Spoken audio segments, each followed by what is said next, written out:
or I don't know. somewhere. Yeah. It doesn't matter. Yeah, it doesn't matter. Yeah. See you here. So tell me where you're up to on this journey. I'm in British Columbia right now. I spend some of my time in Spain and the UK, and but on the journey of breaking the fetters and so on, um I'm still hovering around number one. I think. Yeah. Yeah. Yeah. I have a lot of information. Like I read and I watch the videos, and I do some of the Fetter 4 and 5 work, like for reactivity and stuff. But I don't think I've entered the stream, or I go to Zen retreats, and I have all the concepts, but just not the breakthrough yet. Yeah. Okay. But yeah. Yeah. Yeah. I hope that's not too boring for you, Not at people all. still Not stuck at all. in It's illusion. Yeah. probably the most common, not that we can say yours is like everybody else, but it's unique. But at the same time, that's what you describe is not unusual. Yeah. Yeah. So it's Yeah. like, do you get that we've got this theoretical move from the head down into the body that's yet to Yeah. happen? So when we say it's not just an intellectual thing, we want a visceral response to what we know. Yeah. Yeah. But you don't know how to do that, do you? None of us know how Well, yeah, to do that. Yeah. right. Yeah, you just kind of wait for it, right? Yeah. Yeah. And so if you use I often use this as story that the unknown conditions that are necessary for it to happen have to be all present and lined up, and then it will happen. But we've got no idea what those conditions are. Yeah, So we right. keep trying things until something clicks. Yeah. Yeah. Yeah, and then stop trying. That's it. And you're at that point, you see. Yeah, that is, you don't know to stop trying because you don't know that you've got it. And you don't know that you've got it because you've never had it before. Or if you have, Yeah, discounted it. Yeah. yeah, right. So what if Yeah. this is it? What if what you've got, including all of the what you think are shortcomings, or including all of the ways you look at things, what if that's all just part of it too? Well, that's okay. Like that actually feels like it gives some security, because I you know, I feel like I finally got a hold of some happiness, and balance or stability, or good outlook on life, or heart opening, Hmm. and I've never really had that. So, in the last year, I'd say I kind of ventured into new territory, and I like it here. Yep. I don't want to stay because I know it's not the truth, but but I but on the other hand, I'm quite content. Yep. So, So could you say that when you say you've got hold of some happiness, that the opposite perspective is probably a more accurate way to look at it, and that is not that you've found this secret thing called happiness, but rather that you've stopped making yourself unhappy, or that yeah, has stopped. Let's just put it that way. It has.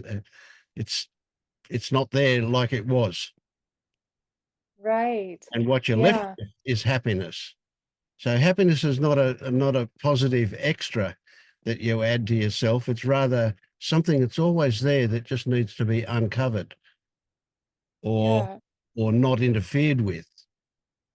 And all of the yeah, conditioning that we've had since we were born, a lot of it is about being happy, but it's a bad story. It didn't. didn't really work, did it? The stuff that you were Yeah, told would make you happy either wasn't available to you or it didn't work. right. Yeah. Yeah, it didn't work. And then, then the searching begins, right? Yeah, like when I was probably 19, I left home and became a hippie and went to India and, I mean, just searching, searching, searching. And The amazing thing, it's got to be amazing because there's no way of explaining it otherwise. The amazing thing was that at a certain time in your life, hippiness was available. And the consequence of being a hippie was you immediately looked to the east for these spiritual things instead of to the west, where you were told to look when you were young, and you yeah, started to consider alternatives. Right? yeah. So already you're a weirdo. You didn't fit into the mainstream. Right. Oh, weirdo. Uh, God, yeah. Yeah. yeah, and thank God for that. Otherwise, you'd be out Yeah. supporting Trump or something. Yeah. Yeah. Yeah.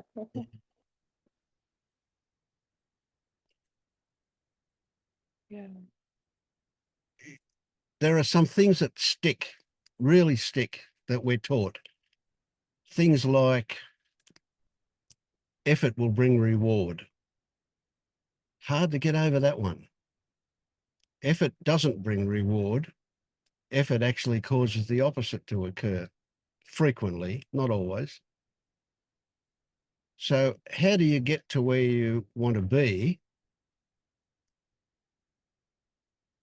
or be more accurate, where you imagine it is? How do you get to there without trying to get there? Mm. Can you see that the moment you put effort into it,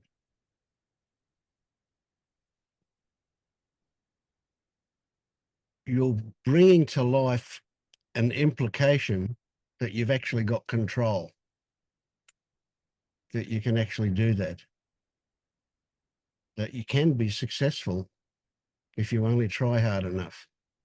Oh, God, that was a lot Yeah. my teachers used to say at school. Vincent would do better if he tried harder.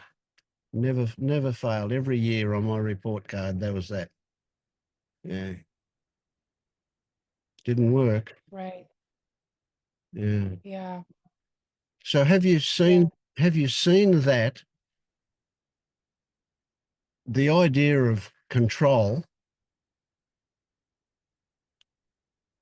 of doership, of agency is just an idea that's very normal. Everybody seems to have that idea, but that it's an illusion. It's not actual. It doesn't really work. Have you seen that yet? Well, I've seen people say that and I've read it and I contemplate it and I agree with it. Um, Intellectually. yeah, and I mean sometimes I experience the truth of it, like I can get it deeper than the psychological level, but I wouldn't say it's taken. Yeah. Okay. It's a big one. All right. I So still put effort. Yeah. yeah, but using your memory now, did you not only not put any effort, but you didn't even think about walking over to where you're sitting and turning around and sitting down? Right, it just happened. It just happened. Exactly. Right. Now, if you want to describe it to me or anybody else, you would say, I walked over here, turned around and sat down. I did it. Yeah, But when you look at what actually happened with your memory, that it just happened. Right. It right. happened for a whole lot of good reasons. The conditions for it were there. There was motivation to come to join the group. There was the ability that you could do that. You had 2 legs and 2 feet and you were able to balance, and all of those conditions that were required They were present and they were lined up and it just happened, Yeah. right? Now, if you turn around and add to that happening, I did it, it's just a story over the top of it, is it not? Yeah, when you say it like that, yeah, it feels, if I say I did it, it just feels like kind of cheap tin canny words in my head. Yeah. Well put. I like that. Yeah, Yeah. yeah. Now, this is the big one. If we extend that to everything that happens, does it still hold up for you? It still feels true. I mean, it still feels like, yeah, we don't have agency. When it's connected to the simple example that we're just using, it's easier to make the general statement and still feel Yeah, it's valid. yeah. Yeah. I mean, It's if a part nice of the relief. mind says, "Oh, there's got to be exceptions, let's go find them," well, you'll get stuff that can be more or less convincing about that. But in the end, you can only know if you're close enough to it. So you've got to watch yourself during your normal, everyday, unconsciously driven life, right? Yeah. When you seem to decide to have a drink, let's say you have a drink of water. If you really quick and open to it, you can use your memory and look back, and what you'll see is something triggered the idea of having a drink of water. Right now, it might Yeah. have come internally. It might have come from a real thirst, but thirsts are uh, um, I ran out of words. Thirster graduated from a little bit thirsty to a lot thirsty, so at a certain level of a lot thirsty, that's where the trigger might come from. But more likely, you walked into the room and saw a glass on the counter, or you saw the tap, or something along those lines triggered the idea. Frequently, especially in these groups or in around other people, you'll see other people drinking. Now, it doesn't even register that you saw other people drinking or that you saw that Yeah. glass on the counter or whatever. But that will be the trigger for you to go, oh, okay, I'll have a drink of water. It just happens like that. Everything gets triggered. Nothing happens without being triggered, whether that a trigger is internal or external. It's always like that. So there's a really Okay. complicated kind of arrangement of things that happens. And where it come from, who cares? It doesn't matter. But the idea that we live at the apex of some kind of ladder as human beings, and so consequently we are smarter than or better than or whatever, however you want to put it. That's kind of centuries old. Probably it comes from religion, very likely, whatever. But we're looking at it fresh Yeah. now, with fresh eyes here today with us and our circumstances. And so what you find is that a whole lot of these things. Now, what are the ramifications of realizing that you don't have agency? That's the big one. Yeah. That's what Yeah. I mean, it, it some feels of this it feels happiness. it feels wonderful. Like that things can't really go wrong, or you can't make a mistake, or you can't ruin something. Yes, Yeah. yeah. Yeah. You're not responsible. Yeah. Yeah. That's wonderful. Yeah. Yeah. Now, because there's no responsibility doesn't mean there are not consequences. But can you Yeah. see that consequences would be a description of something actual, whereas responsibility is a story overlaid on Yeah. actual. It's not nothing to do with it. It's just a story that's added to it. Yeah. Right. That produces some charge of emotions or something that Yes. consequences don't produce, right? Just cause and effect as opposed to burden of responsibility on all the emotions that go with that, right? Yep. Yep. Yeah. Now, when you said that one too, that jumped up for me as something I have these various soapboxes that I like to get up on and have a rant about, and Rent, yeah. that just triggered one of them for me. Uh, Yeah. So what was it that you said again? That the difference of the feeling between cause and consequence feels more neutral, where responsibility feels like a burden that creates all kinds of excess emotions around it. Right, But yeah.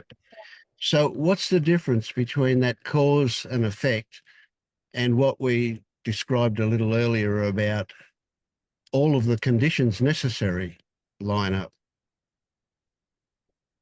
You know, what's the difference between the yeah. consequences and Okay, what it that's a rhetorical question. Let me tell you, because I'm on my soapbox here. See, so yeah. Cause and effect is a simplistic notion. It belongs in a on a Roadrunner cartoon, right? But in the real world, one or two things causing something else to happen just doesn't cut it, right? Any Mm, happening requires all of the conditions required necessary for them to be in place, all of them, right? mm, And get this, every one of those conditions has its own conditions, and every one of those conditions has its own conditions. And so the fact that you're sitting here talking to me meant that something that happened with your great, great, great, great, great grandparents happened to allow it to be. And if that was different, this would be different, right. right? It goes back to the beginning of time, the beginning of existence, if there is such a thing. Every single thing that's ever happened in the world since the beginning of time had to be exactly the way it is for this to be the way it is. Does that make sense to Mm, you? Does that resonate? yeah, it makes sense. It seems so complicated. It is, well, it's not that it's complicated but it's huge. It, there, Yeah, right. it Yeah. involves everything. Yeah, yeah. Yeah. Now, the reverse of that, looking at it from the other angle, means how could you possibly have agency when any happening requires everything? You're just one part of it. You can only bring one or two conditions to any event. And all the other events, I mean, for you to walk across the floor, you had to have a floor. And for you to have a floor, there had to be timber. And for you to, if it's a timber one, and for that to be there, there had to be people that build it, and they had to have the skills, and they had to have their life, and their antecedents had to be in place, etc. It goes. There's no end to this. Absolutely no end. Right. Right? Yeah. Yeah.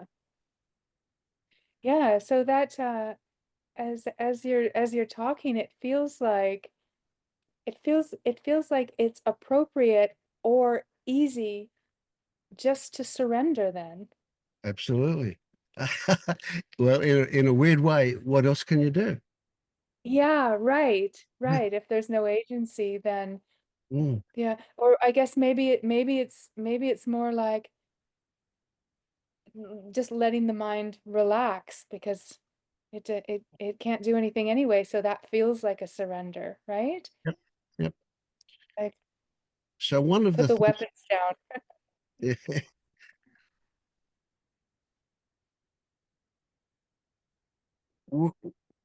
one of the things that we're trying to do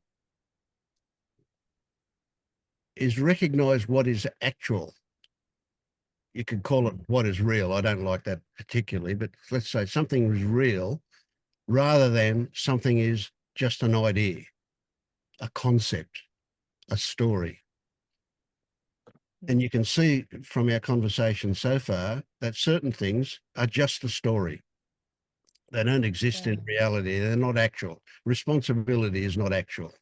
Agency is not actual. Right? Yet, when we look at agency as an example, there are certain experiences that we might use that to describe quite legitimately, but we're not believing that that's the end of the story. There's a lot involved. So if you have an intention to do something, that's likely to focus you in a particular direction. Yeah. Doesn't mean it caused it. It's just one of the things that turned up. Hmm. Mm? Yeah. So the old idea of, well, it's better if I try. That's true in under, in the right circumstances. But trying will happen or not. You don't try because of the story that it's better to try. Yeah. You try because that's there. Trying is there or not. Mm. Yeah. So you can't even generate trying, even if it feels like you're trying to try. You're just going with the trying that's already arising, Yeah, yeah, and you kind of agreeing with the experience and not resisting yeah. it. Yeah. And you can see how in the old way you would give it credibility. You would give it power. You Yeah. would um yeah, yeah, I've forgotten the word.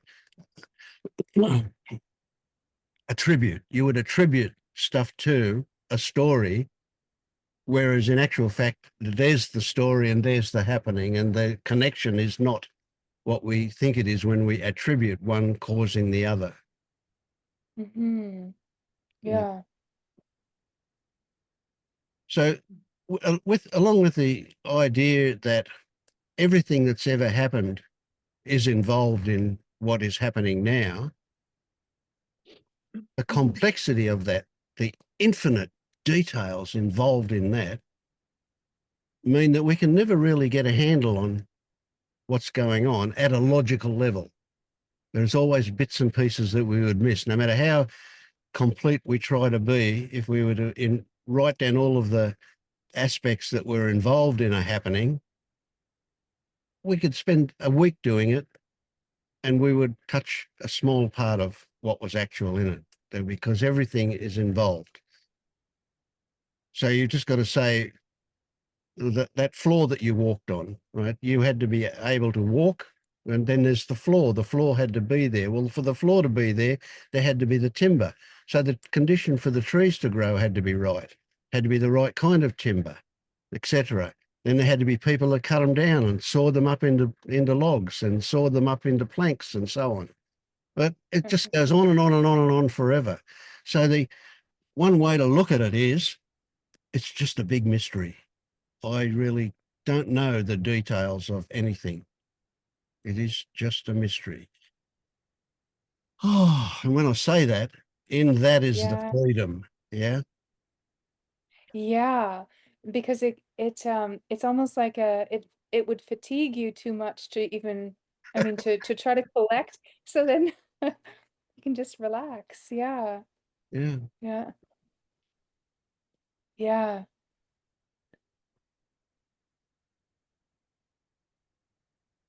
Mm. It's like permission, not permission, but just how you explained it with all of those details that you'd have to that would virtually be impossible to keep in your mind or figure out.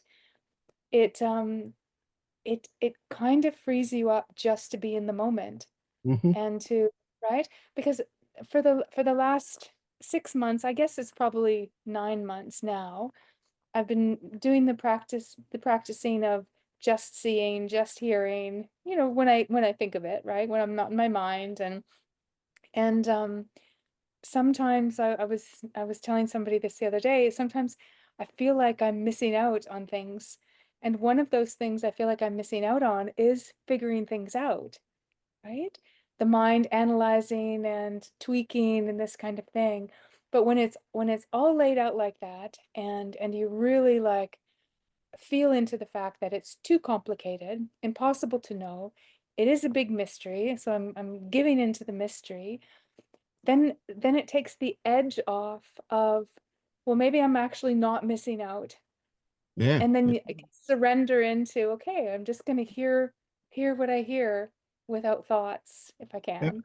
just right. gonna see. Yeah. So there's it's almost like a permission Yeah, or it or a is. Yeah. catalyst to be able to do it. Yeah. And what if accepting that it's a mystery is figuring it out? Right. Oh, yeah, that's really beautiful because then you get the best of all worlds. Yeah.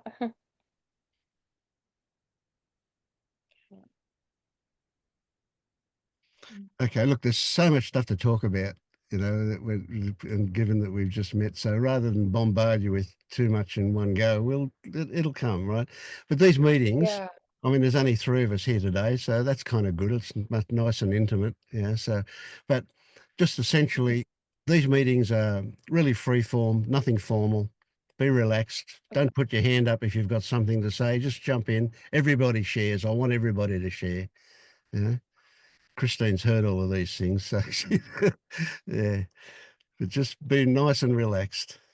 Yeah. Okay. Come late, leave early. You don't have to say goodbye. Don't have to say hello. Just turn up and Mhm. yeah, and bring your heart with you. Mm, Mm. Mhm. Mm. mm, great. I'm glad you're here. Mm. Mhm.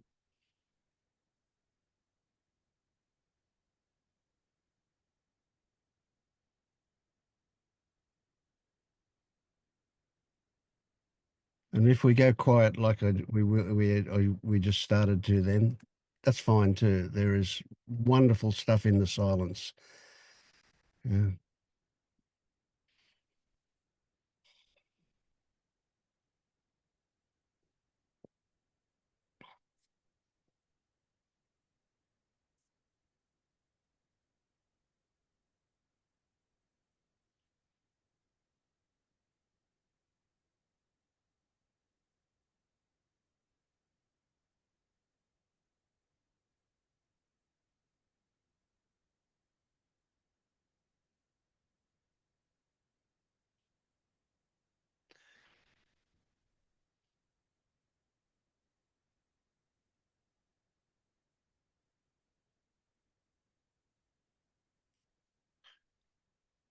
I just want to say I love what Todd and Penilla are doing.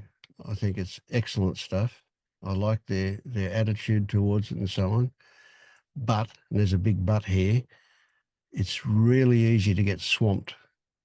Like Penilla produces so much stuff, and every one of her videos, they're like an hour and a half video would be a week's worth of work easily to look at all of the things that she brings up in them. And for Yeah. Feta 2 stuff, I think she's got two or three videos. So there's a lot of stuff there. Yeah. Yeah.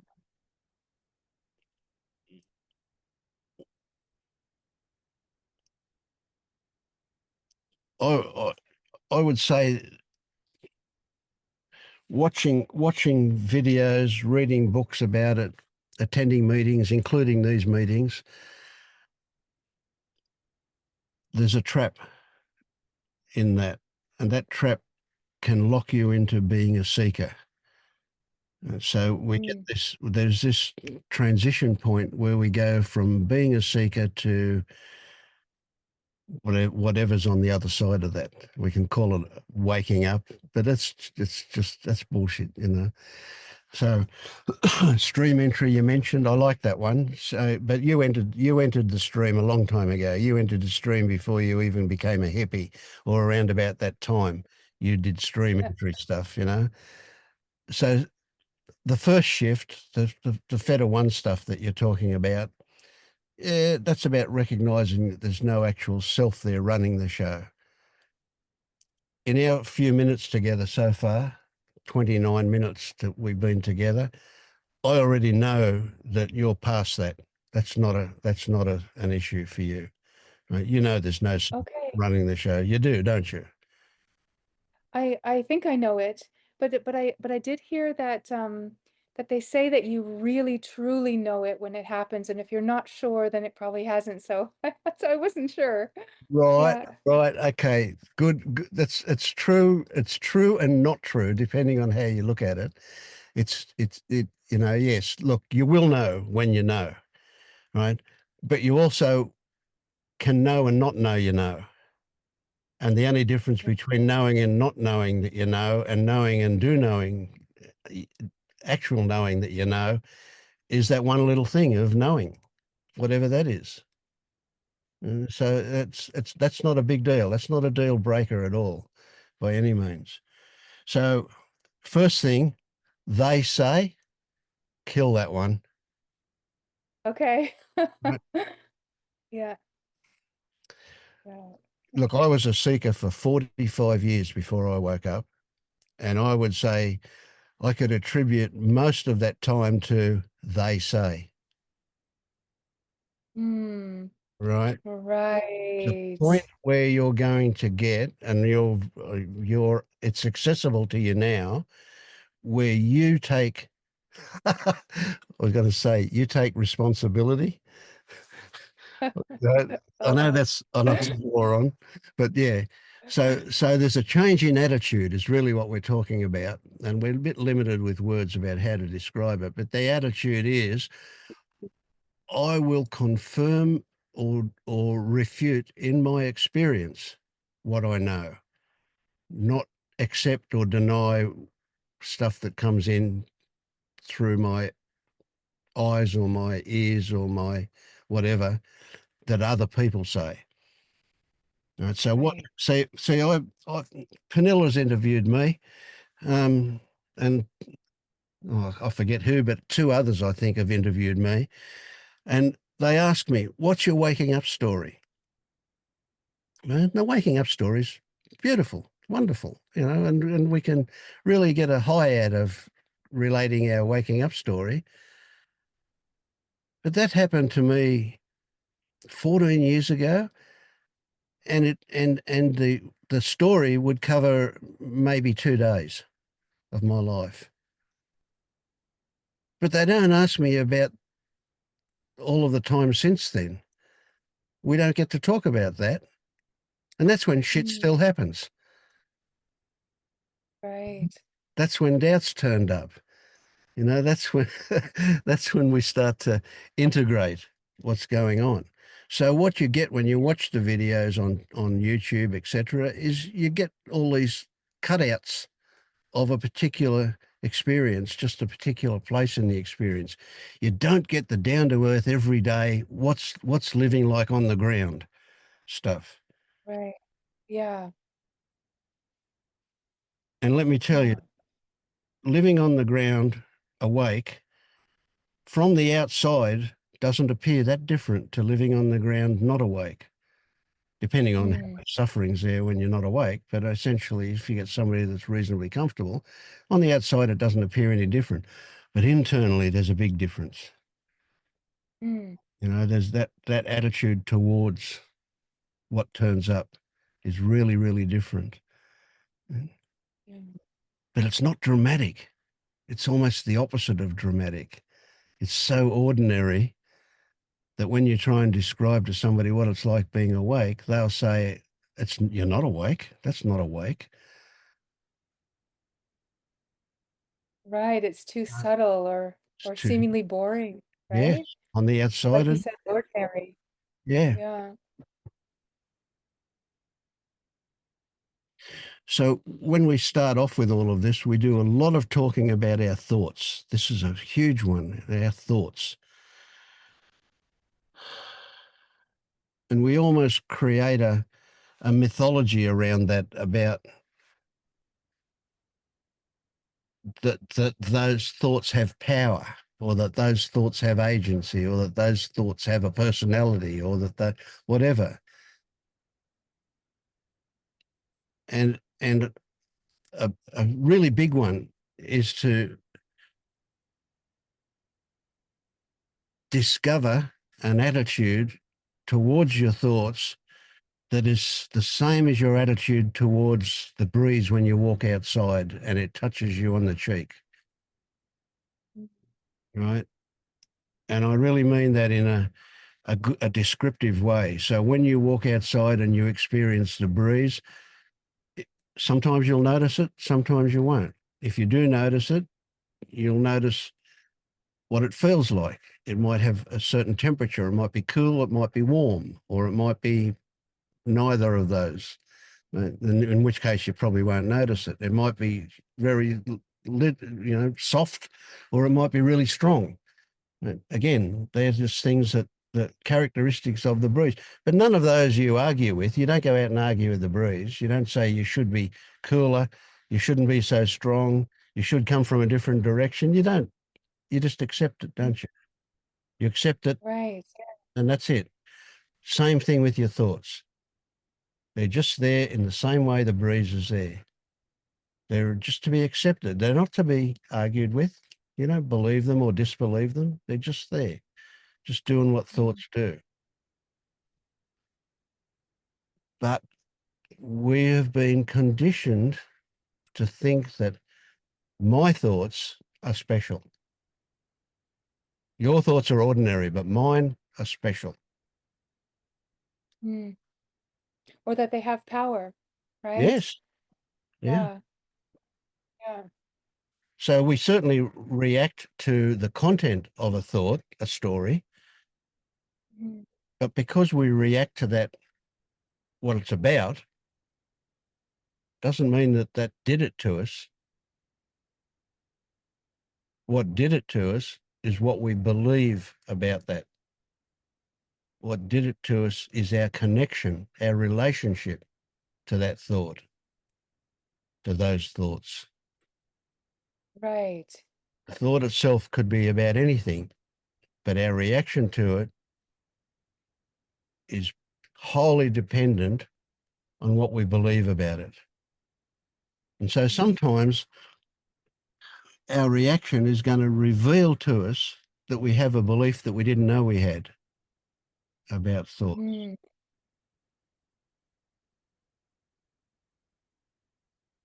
But I And love, then yeah, go on. so let's say you have a reaction. Um Actually go on. Let me ask. I have so many thoughts about thoughts. Maybe I better just listen. Yeah. Uh, Eh, well, don't be polite. Whatever you do, don't be polite here. Yeah. Um, Yeah. yeah. You go. You tell me what some of those questions are. Okay. So you have a thought about something that you don't like, some visual image and then a thought, a reaction, and um and and then you put it aside, you feel like you have the agency to put it aside. Um and then you put it aside strongly enough that there's no longer a reaction. That's just suppressing reaction, yeah? Because I mean, sometimes a thought comes to me, or somebody suggests something, and and I would stay in reaction, indefinitely. I don't know how long, but if I just kind of cut it off, cut it off and move it aside, then it just feels life is smoother. So I, Mm, I have been wondering, about that. Like, how long do you let something just stay there if it doesn't dissipate? So sometimes it feels productive or more peaceful just to put it aside. yeah. Mhm. Can you see that you're inviting agency back in with that question? Right. You're saying Yeah, I can decide how long to live with it or how long whether I should put it aside or not. yeah, Will I decide to stay with it? It seems like that. uh, yeah, But if you feel if you're reactive to it and the thought never turns up to put it aside and step out of it, it won't happen, will it? And if the thought turns up that you can put it aside, yeah. it will either happen or not. Right. So you don't have to worry about what you're going to do. You can have the variation of possibilities and just kind of see what happens. Yeah. Yeah.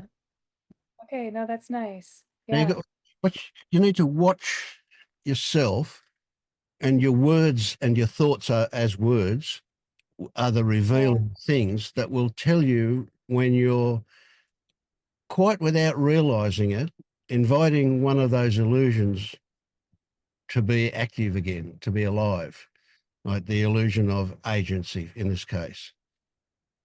yeah, okay. Now And that's then going to when happen.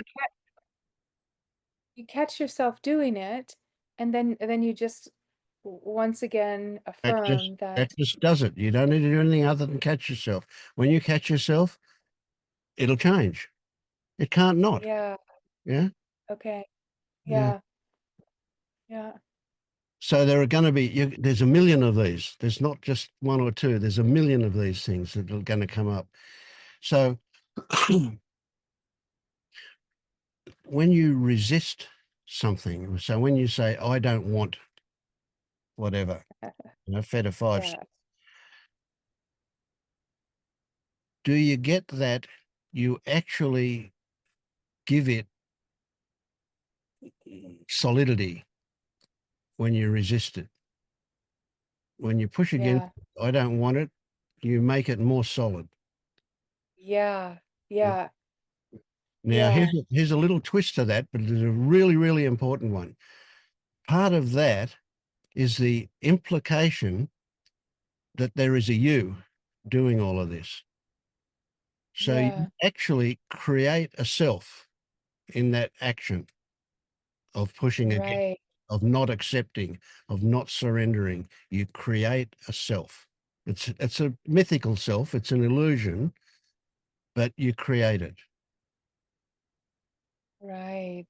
Yeah, that's a big one. Oh, darn. Because I spent a bit of a chunk of today deciding that I didn't want something. Oh, yeah, darn. I reaffirmed myself. Yeah. Yeah. Now, it's not to Yeah. say that that was wrong. Right. So you've now, because of this conversation, you've now got other possibilities that weren't there this morning when you were going through that.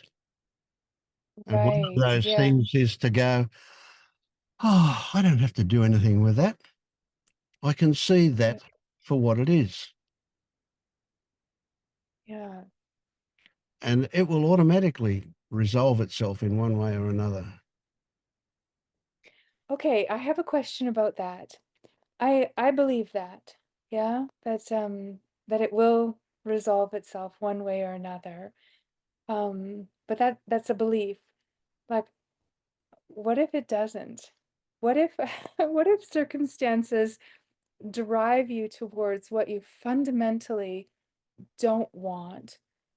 And yet in the back of your mind you're going along for the ride and you think, well, here I am barreling towards an experience that I don't want to have.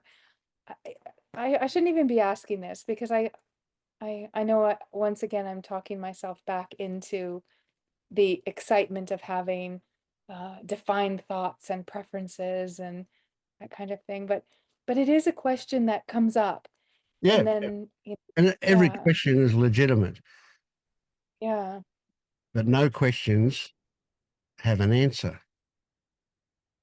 mm, That's just a separate story we attach to the question, the answer.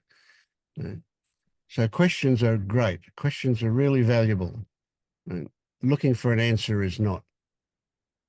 okay, Just okay, swim in the yeah, question and see what arises.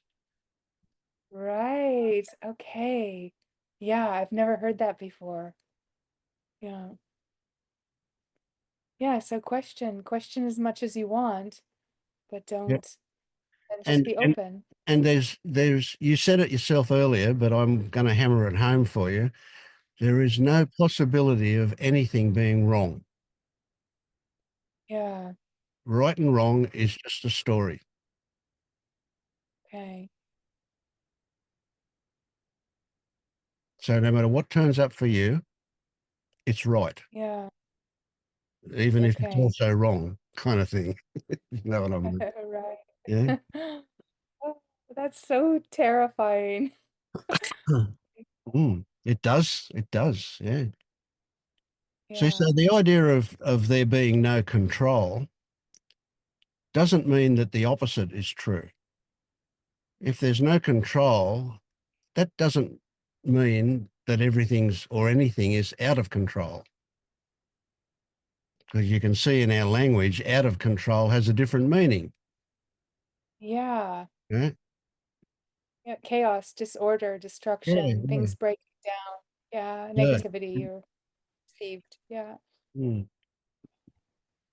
So where we want to get to when we look at control is to where control is not an issue. We want to reach a point where we don't even think about it. It's not an issue.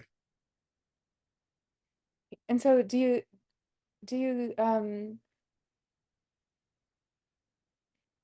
if you still have the the preference or the illusion of control, wanting to control, um like would you say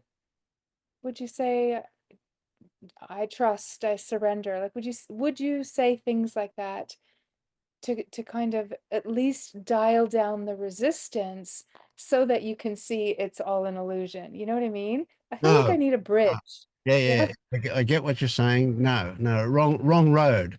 Right. So I have this metaphor of we're going down a hill and we're on a path, and then there's all of these forks that we can turn down.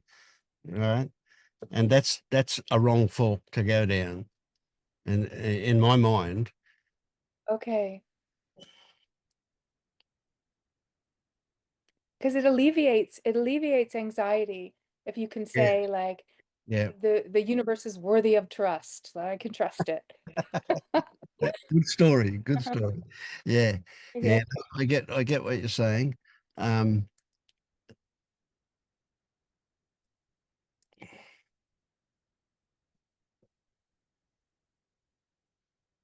yeah.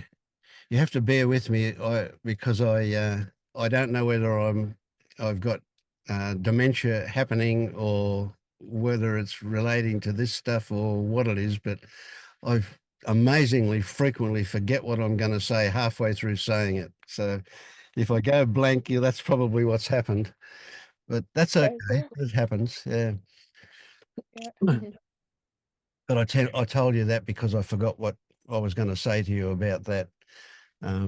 Because I'm excited. There's so much stuff happening. Yeah. Help me out, So like the Christine. four, What was she going to oh, say?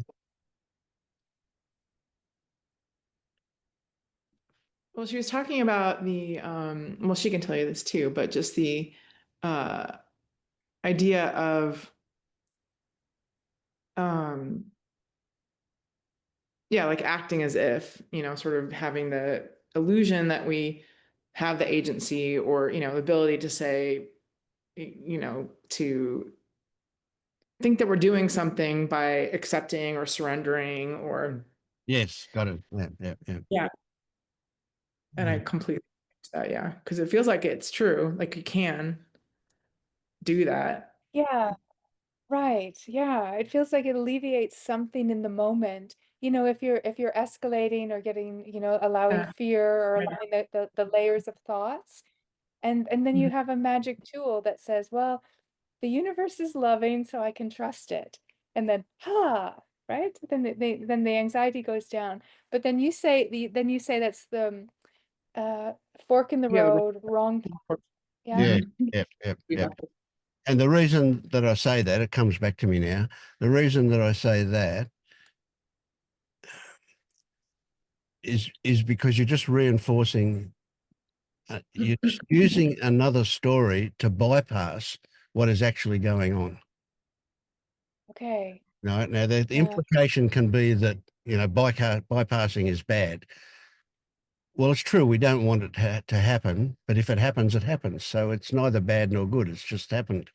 Uh, So essentially, if that this is what you've been taught all your life, you've been taught. I was taught the same thing. That we have these things that we can tell ourselves that make everything better.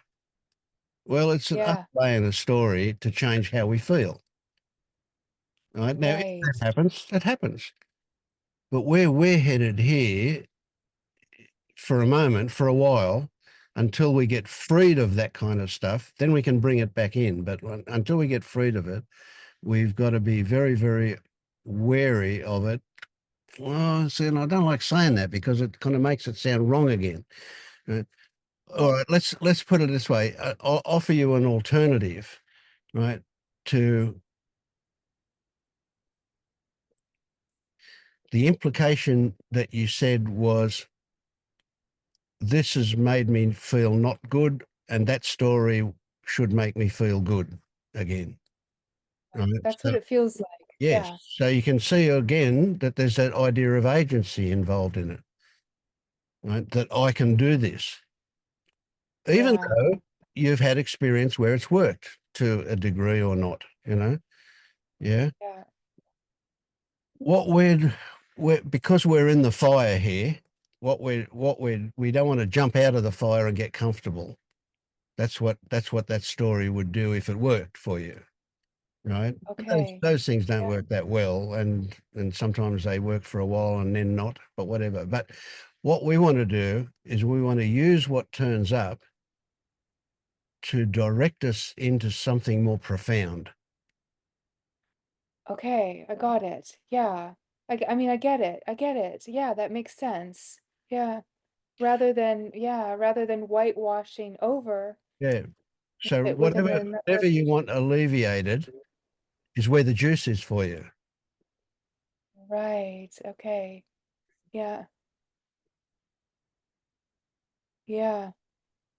Yeah. Now, we don't have to find it this time. We don't have to find it now. We don't have to fix it. And if we don't, Yeah. and if we continue to feel a bit ratty, that will pass or not. Yeah. Most likely will. Yeah. And if the old way feels to have more influence and it happens, so be it. It's also happened. It just, Right. Yeah. it just, nothing means anything. So partly what we're doing here is we're killing meaning. I stole that one from my friend Marius, but that's what we need to do. We kill Marius, kill Marius. No, not kill Marius. Kill Don't kill bears. kill meaning. Yes, yeah. And so Yeah, every right. time we think something means something, we're overlaying it with a story, Yeah. and then what we do is we respond to that story. We react. So if it Yeah. means something terrible, we have a bad experience as a result of that meaning. If it means something good and we have a good experience, it means we've responded to the story, not to what the thing was, but to the story that we overlaid what happened with. Right. Yeah. So you could say, in a Yeah. way, partly what's happened is that we've been conditioned right from birth to use our mind to make ourselves feel better. Yeah. And for you and all the other weirdos in your life, it didn't work. Right. You saw something that comfortable people never saw. Right? So there is all Mhm. those people that never even question this stuff, never even get on us, don't even know the existence of a so-called spiritual path. They don't know about it. They're comfortable.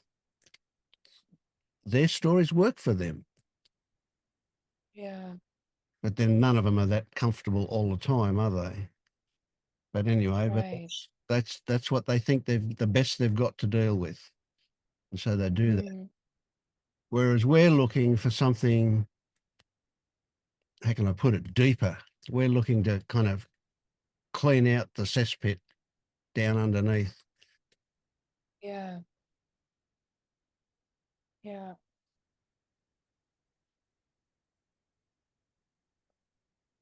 Yeah. Yeah, that's good. Or it's neither good nor bad, but Yeah, it's yeah. good. Look, yeah, and there's no Advaita police here too. So we're going to use language all the time that we don't actually mean literally, because there's no Yeah, alternative. You know that all we've got is the language that, as we know it, and yeah, we can push and pull it a little bit to try and be point to things rather than take them literally. But essentially, we're stuck with. So when I say I, you can pretty well presume I don't mean an I that's sitting here running the show, yeah, just using language pointing to this organism yeah. kind of thing. Yeah. So, That don't ever worry about saying the wrong thing, like we'll sort it out. If it appears that you believe something, I'll question you if I pick up on it. right. Yeah. Okay. Yeah.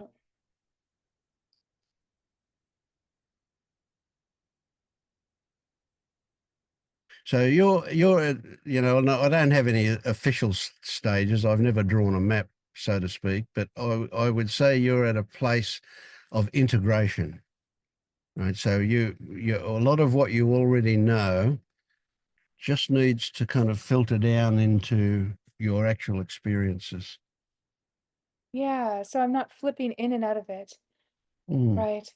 Yeah.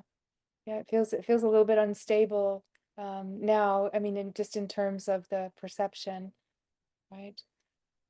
mm. I'm over here and then I'm over here and Yeah, then it kind of gives way and streamlines a little bit and yeah, yeah. yeah. And no place is wrong. They're all just something to be observed. Yeah. Mm. Yeah.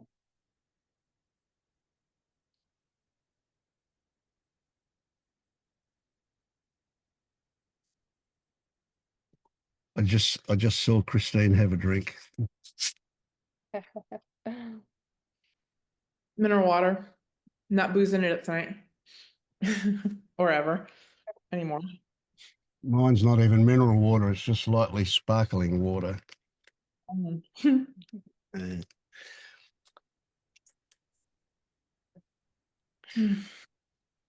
Uh, but that's an interesting one. You watch yourself now be provoked into certain reactions and you'll see it happening.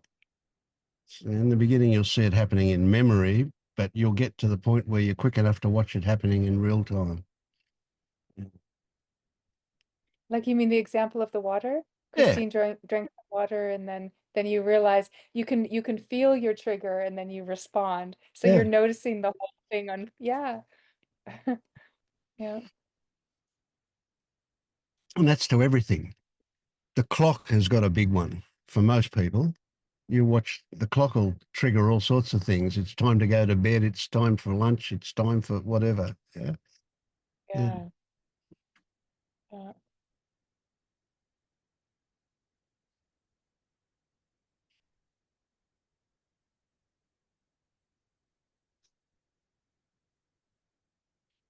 What's alive for you, Christine?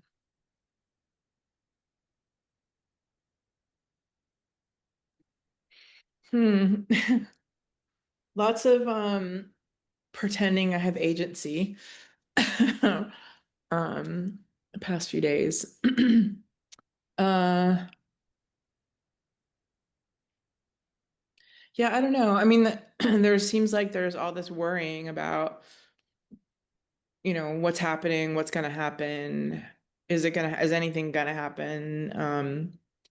I go to a couple groups with Buddhist friends, and I have a really hard time with Buddhism. I think I've told you that before, but I really love Sangha. I love the people. I really um it's just been a support during a really, really difficult time. um, people who are actually looking at some of this stuff and trying to do, I mean, whatever. It seems like they're trying to do different things.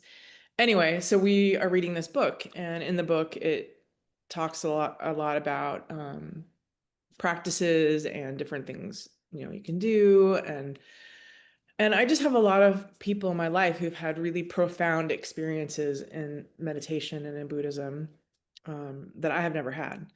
even though I've been practicing for quite a while and have tried lots of techniques and it's gonna make me cry. And tonight was really hard because in the book it talks about like you get to a certain point in meditation, you feel all this like openness and spaciousness, and I don't have that. And it seems like the more I try, it still doesn't matter. Mm. So it makes me um feel like I'm really far away from Yep. seeing what's true, even though I know it's here right now and I can't get away from it. Um and I think what has been happening is that there's been more of this like just sense of like there's all these layers happening, and I'm kind of standing back from it, but it feels very murky, and um I don't even know if that makes any sense. It's like there's this like Christine and thoughts, and they're having this relationship or this communication, and something's watching it. um but it feels like really painful and very um yeah, there's just a lot of frustration, and um anyway, I don't know. I just feel exhausted. And Mm. I don't get a break from it. And that's what my friends seem to get from meditation.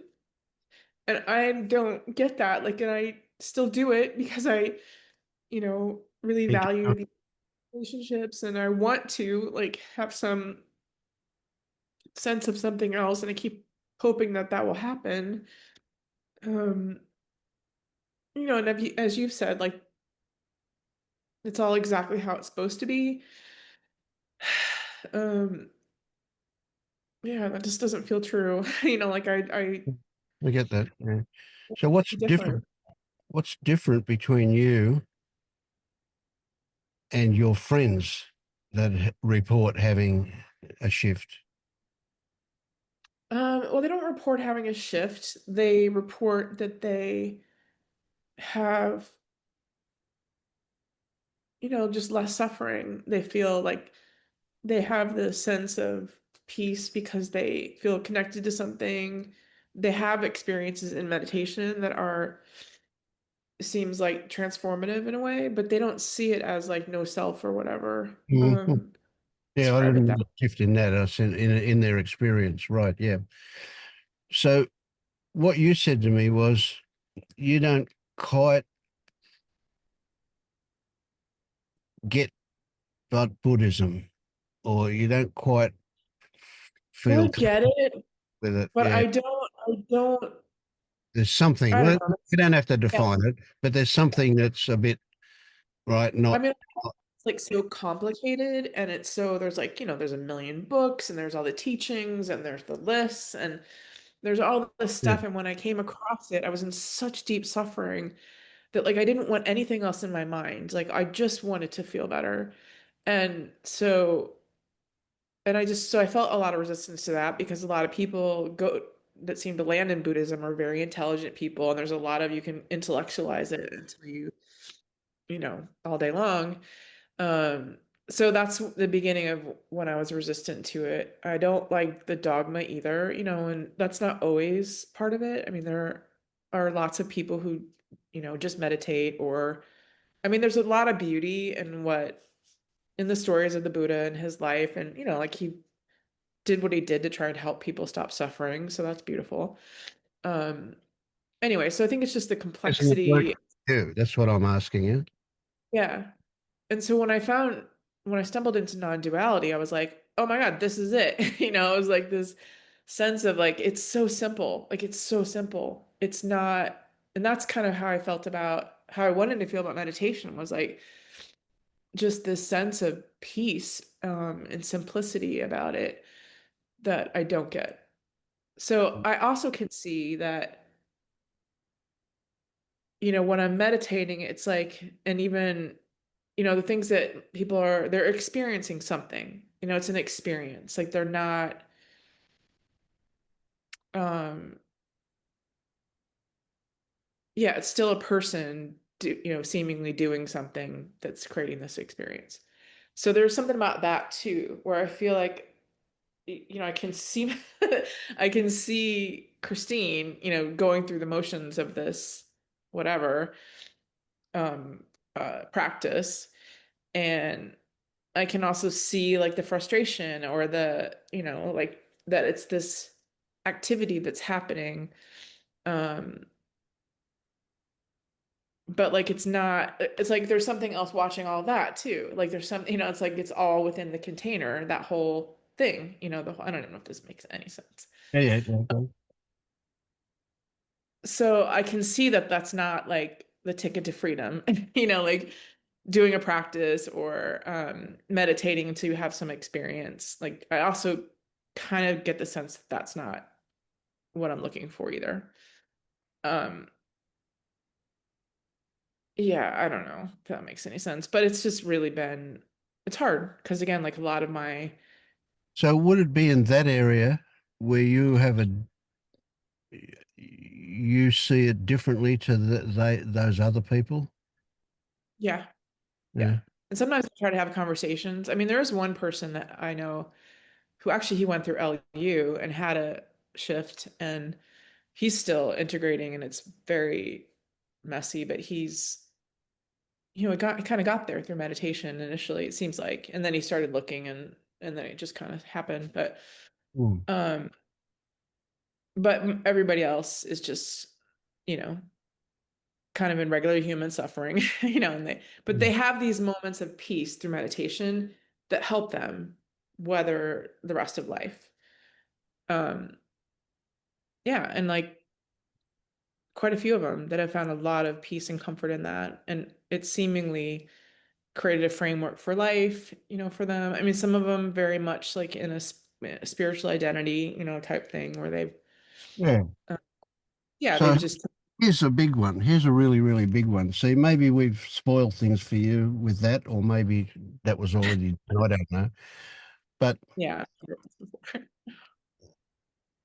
those people, and we're guessing, of course, I don't know the reality of it for them, but from where I sit, those people identify as a Buddhist student doing Mhm. meditation, right? And that identity is pretty strong. Yep, for a lot of them. Uh-huh. Yeah, but we fucked it for you because identity is just a pretense, isn't it? Yeah. Yes. Yeah, and that happened before this too. I mean, again, like there was something that was off about it even before I found, Yeah. this whole thing. But And and that may be partly why Buddhism doesn't ring 100% right for you. mhm. You know, could be that. Yeah.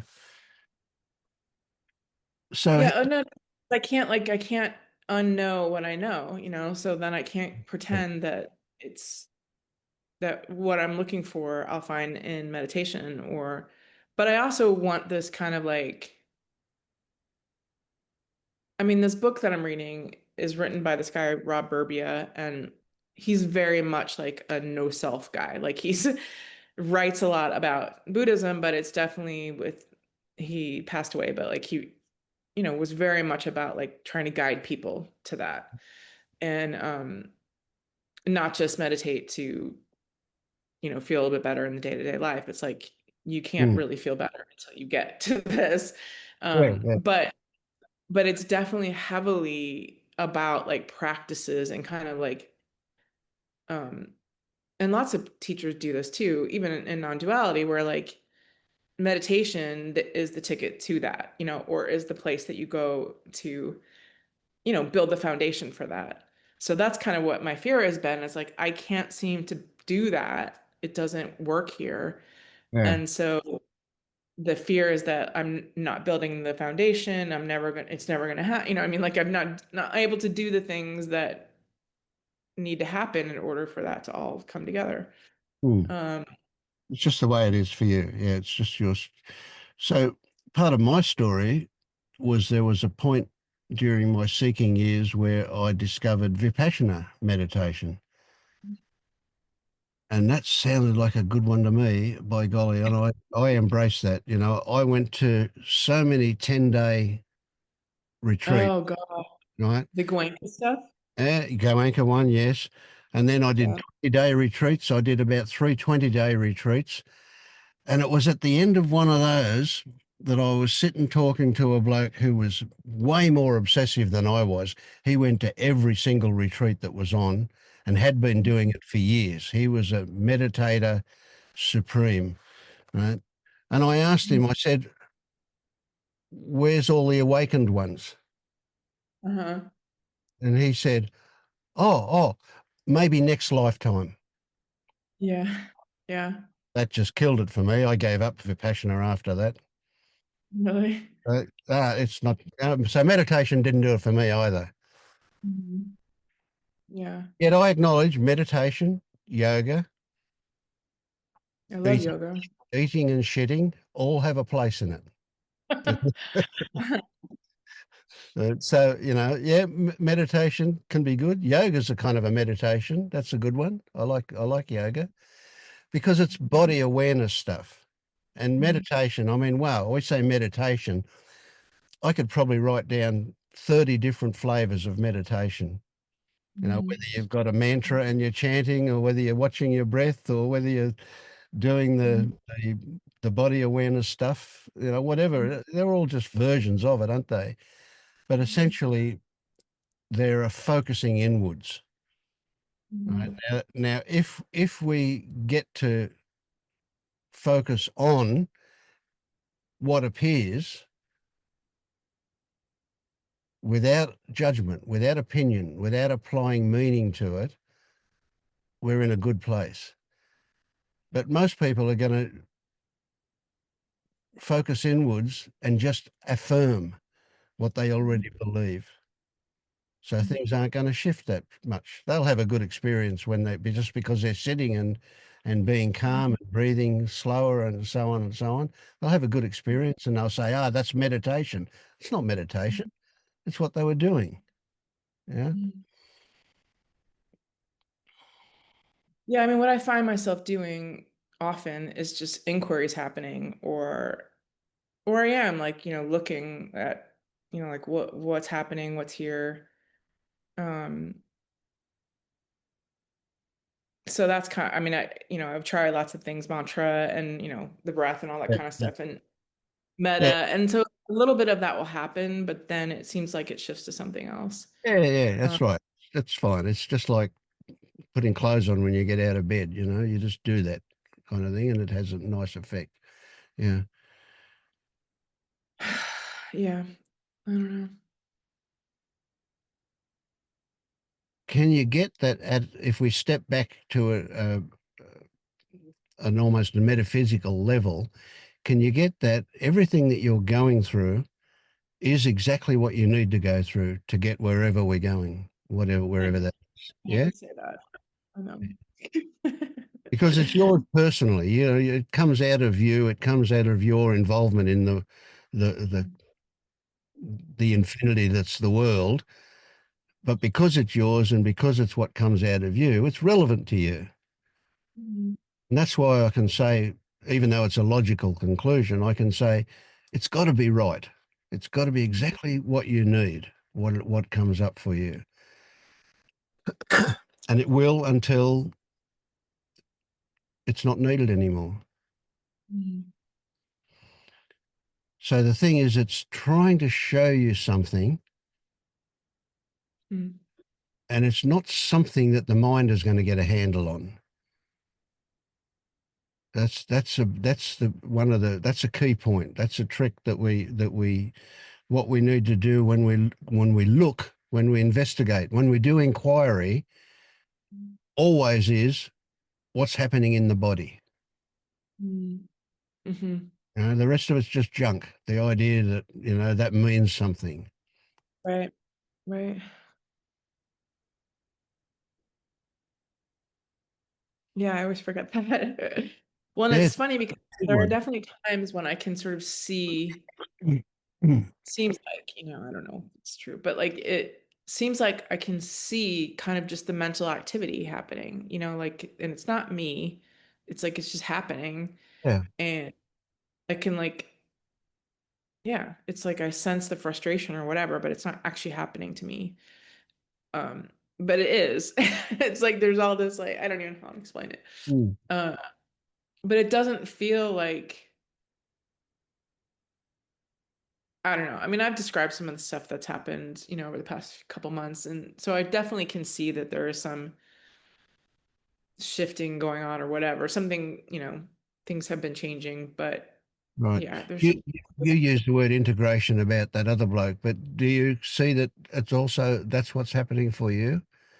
It's kind of things are kind of being sieved and filtered, and you're I having guess because I haven't seen anything super clearly, like there hasn't been, the kind of thing I hear other people talk about. okay. Okay. I know, there it is again. Yeah. They Yeah. said, yeah, I don't know. Yeah. But yeah. there's, yeah, that desire for that, of course, to really like know clearly what is true.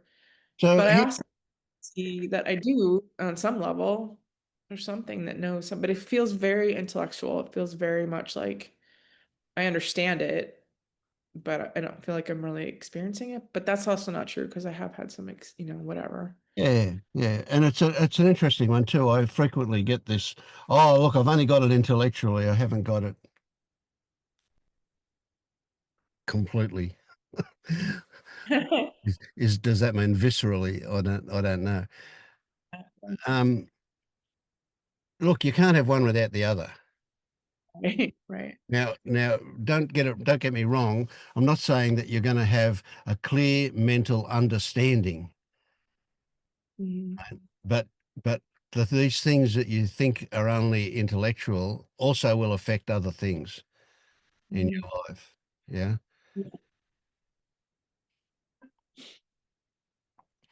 and so there's some pictures I want to change, and one of those pictures is that this is a progressive thing or it's an Mhm. accumulative thing. It might be, I don't know, but it's not. It's certainly not a place to focus. And the really, really big one is when I get there, I'll always be there. I won't falter. Well, that's the Mhm. biggest load of rubbish ever, right? Yeah. In fact, what will be happening, and it'll be happening for both of you, will be that you'll have moments of it, Mhm. but you probably won't remember them unless you're really on the lookout for them when they happen, right? Because they're moments of direct experience. There's no narrative that goes on with them. They're just moments of feeling really calm and relaxed and they might last for a few seconds Mhm. or longer. uh, Mhm. And because they're not here all the time or not even here for the majority of the time, we go, well, this is not it, but it is. Right. Yeah. Mhm. Yeah, I mean, I guess it's like if I just kind of felt like I knew even what, I mean, it's not the right words because we're not like trying to get anywhere, but um,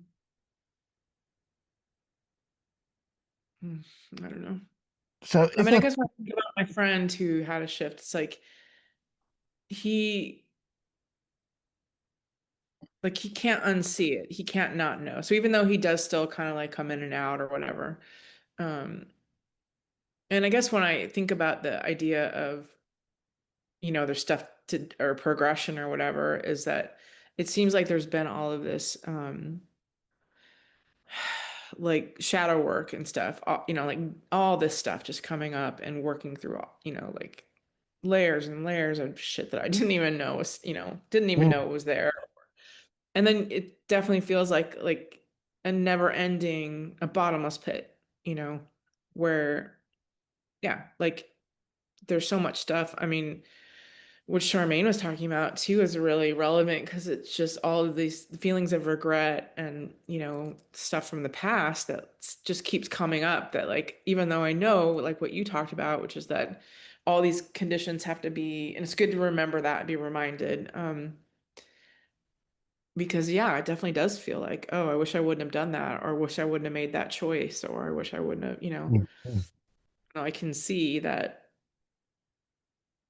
even in the like, um, not even in this arena, but just to see that like I wasn't the only person involved, so I couldn't have, it wasn't all my fault or whatever, but it still feels bad and it still feels like I So wish it would have.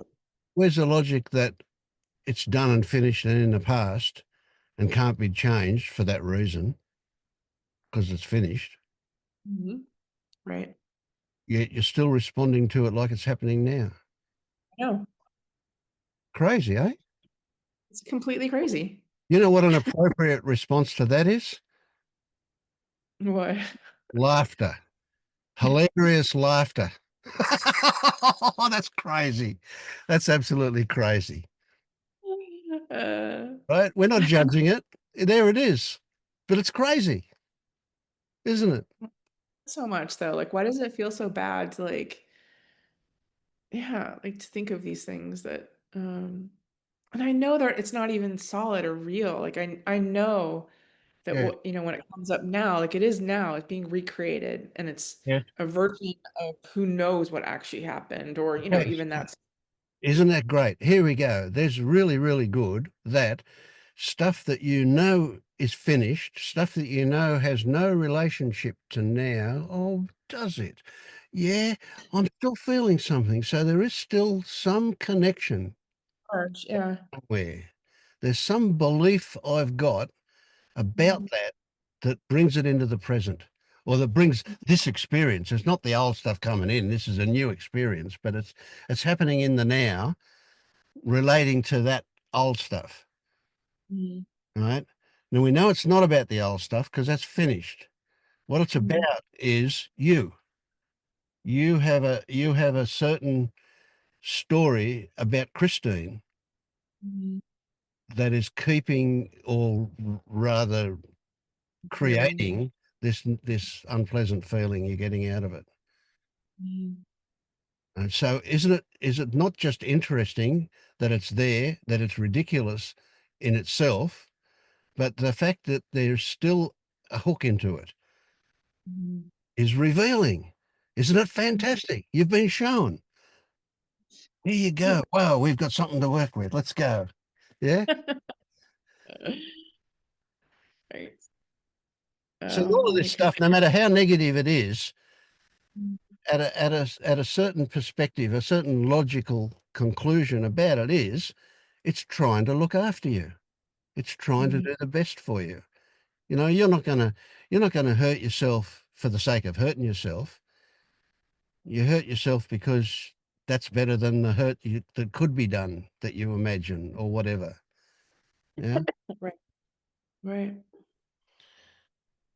So is it just questioning? Is it just trying to get to the beliefs? And I mean, like Not, this no, biology. no, yeah. I mean, that's a tricky one. I mean, the first thing would be to say, yeah, we want to bring these out into the daylight and reveal them for the lunacy that they are. But the reality is, no, we don't need to know what they are. We just need to know that they exist. And the Mhm. evidence is there that they exist. And what is your connection to them? It's where you create a self. It's identification. Right, right, right, right, It's right. happening to me. It's in here. It's my suffering. Right. Yeah. I know, right? I know that's true. I know it. How do I make that a reality? Right. Well, the first thing is don't Like that's me don't get saying that. sucked into the idea that you got to break that thing. Mhm. You don't have to break it. Just recognizing it for what it is, it will dissolve. It will change. Now, it may not go in one go. And so I'm hoping Christine can still hear this, that a lot of this isn't that it's something complete full that needs to be changed, but rather it's a case of the nervous system catching up with what you know.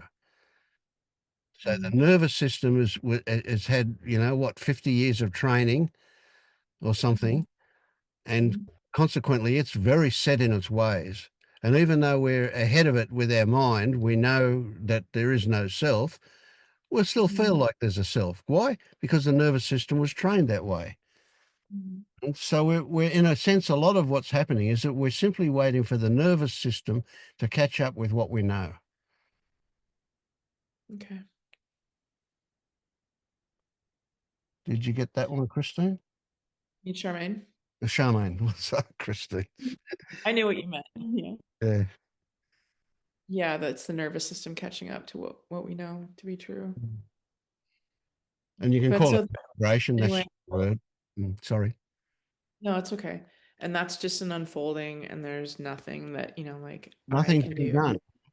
If we take it as evidence that there's still work to be done, there's still something wrong, then we head off in the idea of trying to do it, which of course is inappropriate because there's agency again or control or whatever.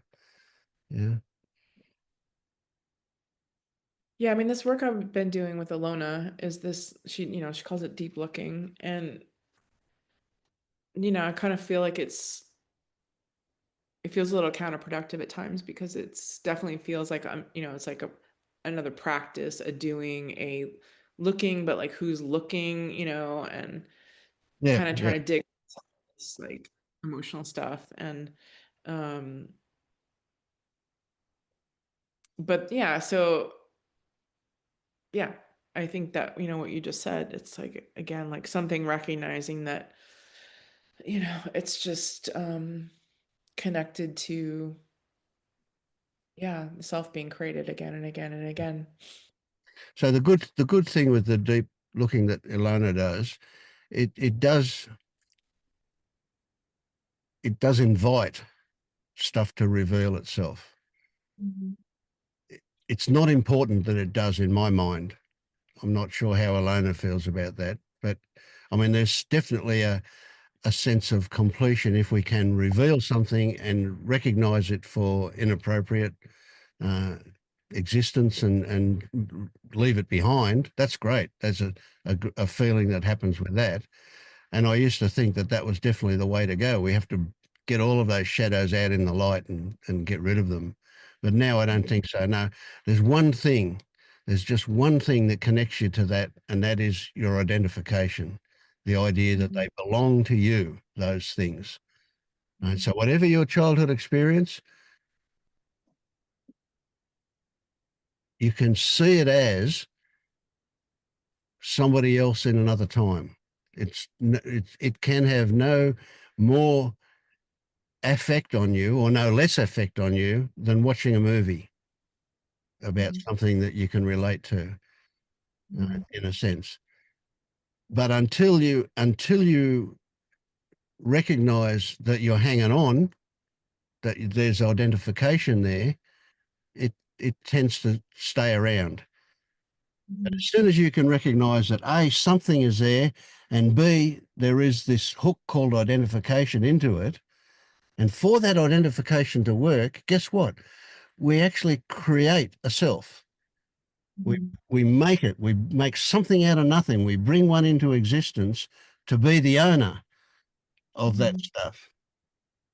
Yeah. Yeah, and if you have that doesn't exist. Well, it's crazy. Yeah. Yeah, her stuff is more about like about um kind of like holding the energy or like finding compassion for the it's kind of parts work, Yeah. where you're Well, that's what you're like saying. Finding compassion for it. That's your relationship to it. yeah, Yeah. but it definitely feels like it's like lately anyway. I mean, I don't think about that way in the beginning, but more like it's yeah, just kind of creating more connection and more um I don't know what the word is. Mm. More hooks into the story, maybe, and just kind of again like rehashing all this old stuff. It's like, ugh, like I'm just so tired. I've been, you go to therapy for years, you do all this work, and it's like it's just feels like it never ends. It's a bottom, like I said, a bottomless pit. Yep, I And get. Yeah, yeah. Oh, look, I frequently work with, well, I have in the past worked with people that have had 20 years of therapy, yeah. and they've certainly got a lot of insights into their behaviour, but it's all held at an intellectual level. Doesn't change how they feel. Sometimes, yeah. I mean, it is good to get into the body and to Oh really yeah, like put the focus there. So anyway, I don't know. We'll just see. But um this definitely feels like, you know, it's just I mm, mean, it just feels like a waiting game in some ways because there's nothing to do, but then also it it's is. still and yeah, it's really like such a lonely place to be, like just this, I don't know, sense of like waiting for life to begin, or um and even though I know that's not how it works, it's still Yeah, yeah, yeah. I get it. I hear what you're saying. Yeah. it's not like there's just so much that doesn't make any sense. And yeah, anyway. Just have to I was gonna say just have to keep going, but there's no doing that. It's just happening. Yeah, Or it isn't. you've got no choice about any of this, have you? Yeah. I'm grateful to be here though. Thanks, Vince. Mm.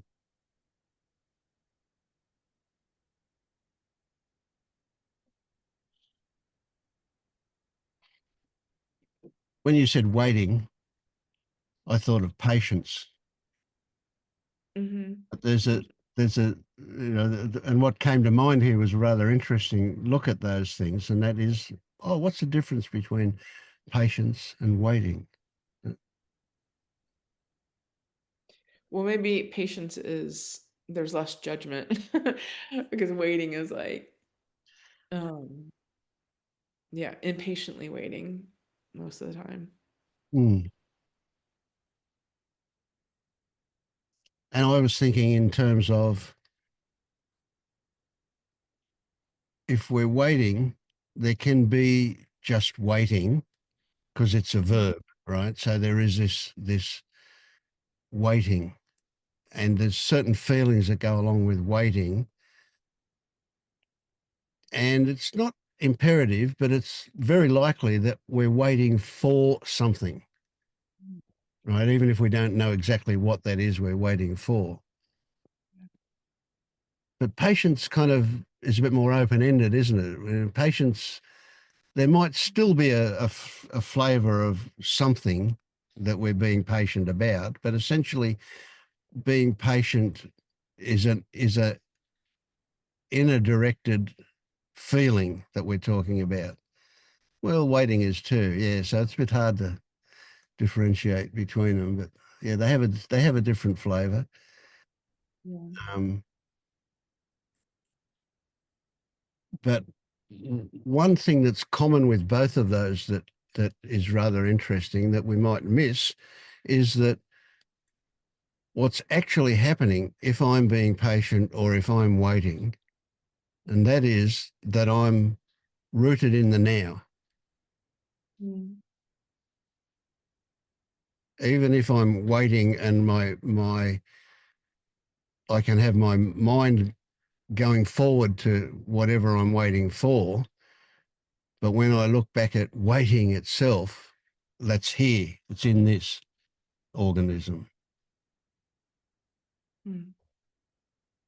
So it's in this organism. But if I'm patient, it's a characteristic of this organism at the moment. That's Mm. little bit different, isn't it? Yeah. Yep. Anyway, just worth playing with those things a little bit. But so what I'm saying is that while you wait for something to happen or not happen, what is there to do but be? What is Mm. there to do? Full stop. Mm. can you be impatiently patient? I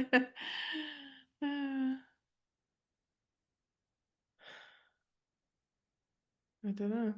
I'll try. Like, that's not a thing either. Hmm. So what I get is that when you start looking at these things in detail, they kind of stop making sense. They kind of become a bit confusing about what's actually going on. Mhm. So if we just say there's nothing to do for you,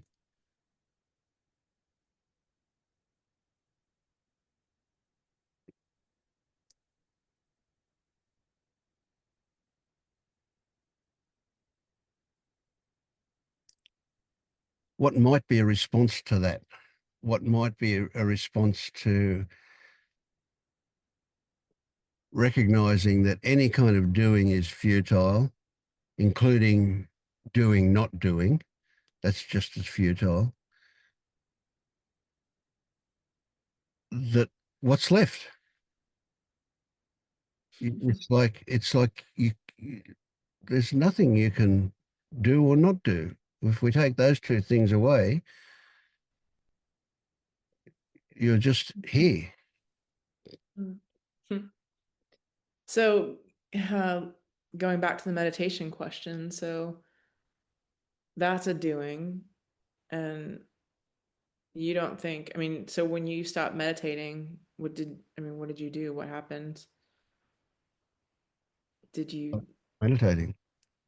what? I was being smart. When I stopped Uh, meditating, what like happened was I stopped meditating. That's it. right. But did you do other practices? Was there like other things going on? Oh, there was lots of other things going on. Yeah. I don't have that clear a memory there these days of what it was, but it was very busy. I remember that. It Like was inquiry? constantly looking for, going back to my seeking days, it was constantly looking for something that would do the trick. I was looking for Mhm. that blue pill or red pill or whichever one it was. Yeah. Yeah. Mhm. And that just happened, right? So that was just happening. Mm.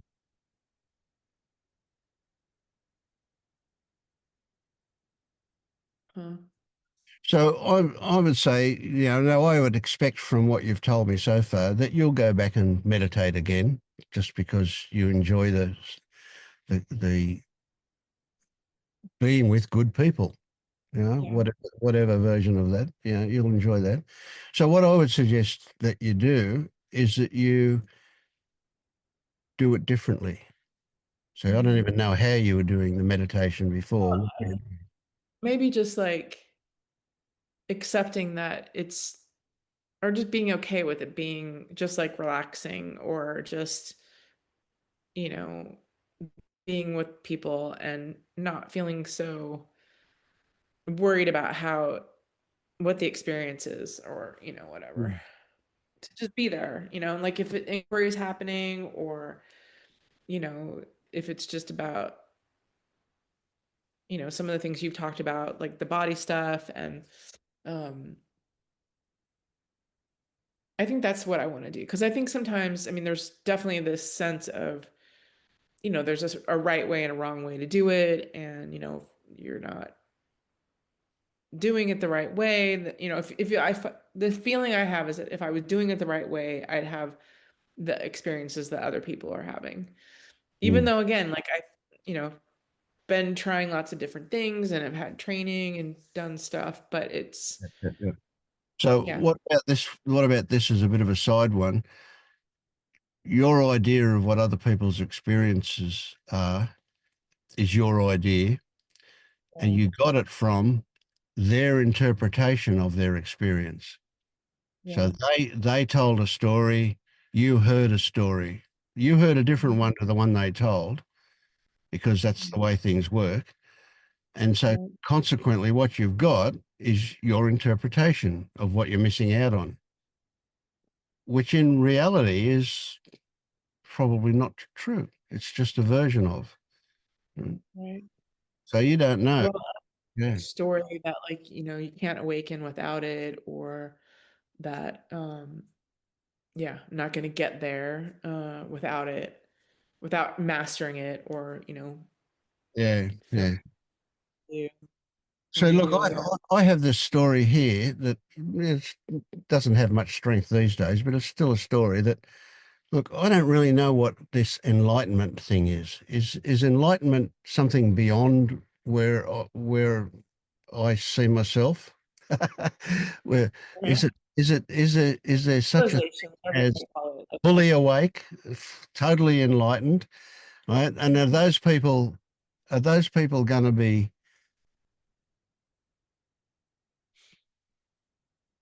like Yoda, or or how? Well, I can't really, think how would those people be? When I look at people like a classic Nisargadatta, Mhm. there was a classic man, an ugly old chain smoking man, being Yeah. rude to everybody. And then Right. he was there, Wow, is that how? I don't think that's how I'll end up. But anyway, No, I don't think you, so either. you never know. Yeah. You never know, you see. So this idea that we're kind of coming to so in the really early literature, the early Zen literature and everything, they were always painted as a saint, weren't they? They were always pure and saintly and lovely. Well, I don't know any people like that. Only No. stories, only stories. Even the teachers and stuff that are out there. And actually, I thought it was really interesting what you said about the YouTube videos, because, and I even asked Alona about this, because some of her videos, like she interviews people Yeah, and yeah, she interviewed me don't too. Asked me talk about, about that. What yeah, tell me, don't tell talk you about the like that past, story. Yeah. yeah, or the messy current. And what she said about that was like, it's a postcard, it's a snapshot, these interviews. And it's really misleading, because it's like, well, of course you'd want that. Like who wouldn't want to have these experiences that people are talking about? And Mm, so I told her that. I said, I think it's yeah, it's kind of a detrimental thing, because it paints a picture that's not real. Um, and so yeah, so it's good to remember that like it's just like anything else on YouTube, just a snapshot, just a picture, just something that's not, it's just our interpretation of what they're saying too, as yeah, part yeah. of it.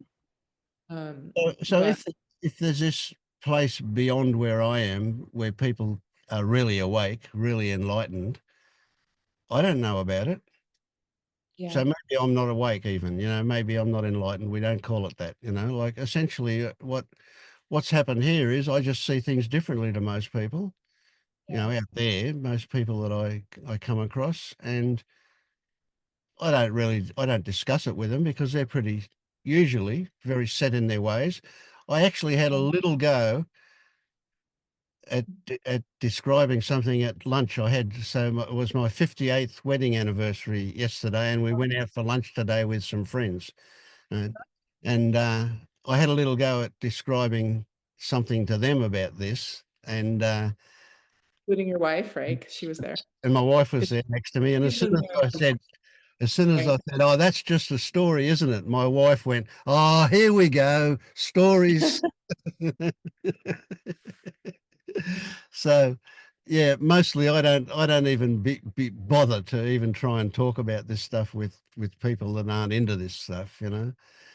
So what am I left with? If I didn't come to these meetings and I didn't guide on LU, which I'm not doing much these days anyway, um, there would be nothing I could call awakened. Mhm. So it only turns up when I talk about it, when I'm here. Yeah. When I'm out there, I just eat and shit like everybody else. But you do have an experience that's really beautiful, because like even here it comes out, like just that sort of sense of love that's like, this outpouring of that. And yeah, I mean, I'd really like to experience that. for myself and I mean, I feel a lot of deep love and compassion for the people around me. You're I'd doing, like to huh? like be Yeah, not tortured by my thoughts, yeah. I'd like all that. Yeah. I To experience know that. what's Yeah. real. I interpret, What? I interpret from you, I interpret you as a warm, loving, open-hearted person. I get that same feeling that comes out of me from you. Are you saying it's not there? That's just pretense, is it? Well, no, not at all. I do feel that way. Yeah, and I'm sure that, it's plays off too, like, I'm sure I feel it from you and I feel it, back, but I have a hard time feeling that for myself or, Right. yeah. Yes. Yeah. Um, That's a big one, isn't it? We would never treat a stranger or a friend the way we treat ourselves, would we? no way. Nope. That's a big one. Yeah. Yeah, really big Oh, one. yeah. So what happens, one of the things that happens, back to the old shadow stories stuff, is that, we get hammered these so-called principles or whatever into us when we're young, and at a certain point, we take over from the people who do that to us, and we start doing it to ourselves. Right. Yep. Yeah, And and then that whole story gets built and this web and this, yeah, framework yeah. um comes together and And maybe we yeah. do it to ourselves because we think that if we do it, we'll get the love and acceptance Oh, absolutely. that Absolutely. we were Yeah. after all along. Yeah. Yeah. Yeah. Anyway. Mm, It'll happen or it won't. mm. Now, I'm assuming that right now you feel different to what you did before the meeting started. Yeah. So Yeah. how? What's different? What's changed? Um, there's I been a don't, calming down of the thoughts yeah, and you because don't need yeah, to because justify anything. it's like yeah, Yeah, like this racing and yeah. it's all fear-based. Like I can see it. It's, Mm, living in the future, it's worry, it's feeling like inadequate, all that stuff. mm, And then, when you hear what's true and you're, with people who really, with you particularly, see that and express it, um, it makes the whole system just calm down. mm. Now, Seems it like did any make the whole system calm down. To be more accurate, the system calmed down. Mm, We don't know we don't know why. We right. can we can Right. attribute That's it like to the this, mind story but about, yeah. yeah, yeah. But we know that something happened. Right? Yeah. What I want to drive home is that this possibility happened without you working at it. Mm, hmm. Yeah, totally. It's a really good thing to remember. Hmm. Yeah, that does happen.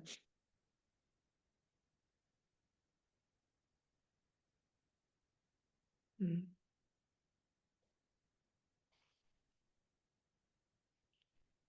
So we tend to we've been trained, and we tend to give credibility to that change to external circumstances, mhm, when in fact it's really clear to me, and I suspect it is to you as well, that it's obviously our relationship to it that's caused the mhm, change, not the thing itself. mhm.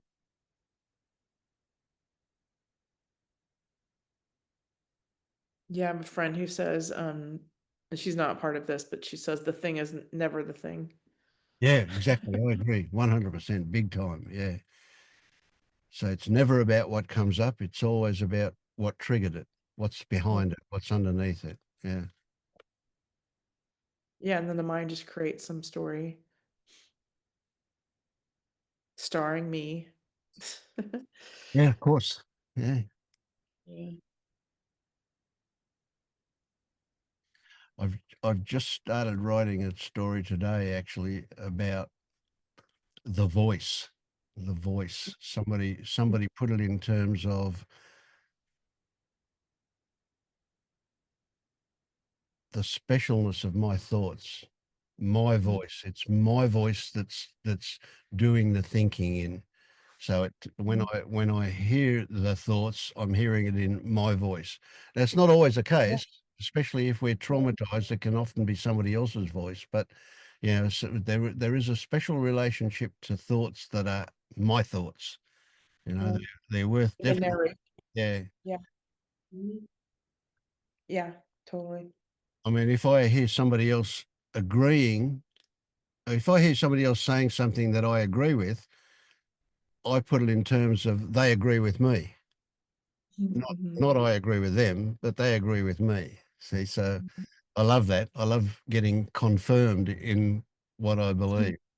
Whereas if Right. they're saying something that I don't agree with, well, they're stupid and I'm okay, you know? Yeah. Right. So that feeling of specialness about my voice is really a big one. Mhm. Identification hides inside that Mhm. frequently. Yeah. And we want to get to the point in the beginning, particularly, where we go, well, hang on, is that right? Nothing Yeah. saying it is. It's just something that's been trained into me. Mhm. And it's so crazy that, like, I see that so clearly and then I completely forget. Like, it's like it doesn't even occur Mm. in the moment. Mhm. I need But more Post-its. What? then you remember again after you've forgotten. Yeah, well, especially when I come here. Mm.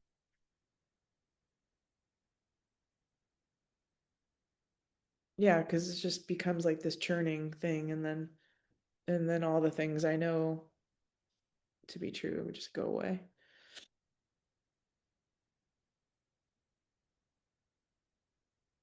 So when you get quote, quote, there, all of the circumstances that now you respond to with suffering, well, I say all, but maybe most, they'll still be there. Mhm. But because you're there, what will be different? What would you think? What would you imagine will be different? I guess what I imagine is that that voice that's just constant in the background won't be torturing me all the time. Okay, Um, now let me ask you, did that voice torture you, or did what you feel about it torture you? so I can see now, I know I want to say intellectually, but I know it's not really the way it is. But that what happens is that it's just unhooked. And then thoughts can be there and you don't pay attention to them because they're not about you, Yeah, yeah, right? the crappy thoughts, yeah, yeah. Yeah.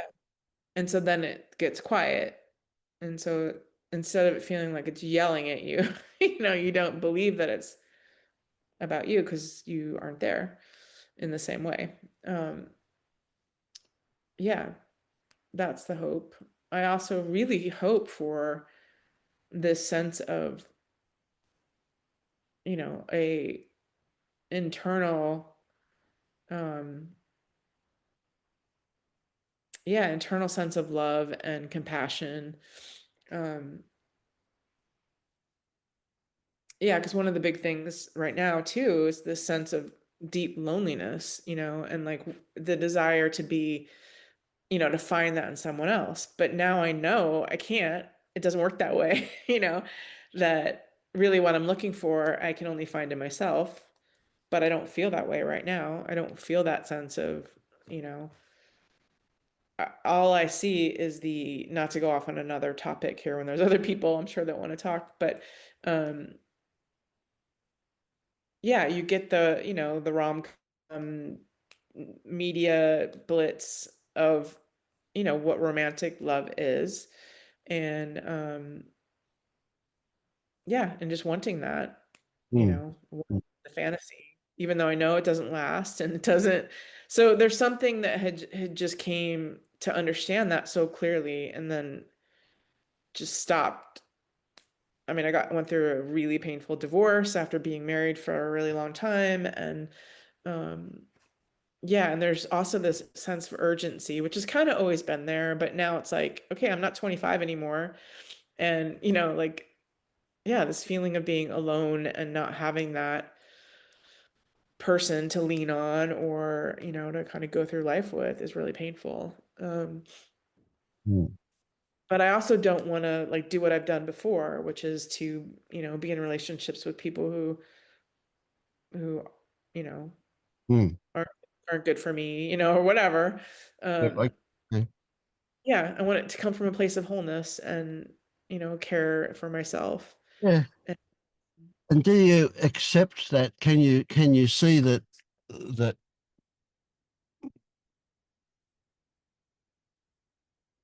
what you see in other people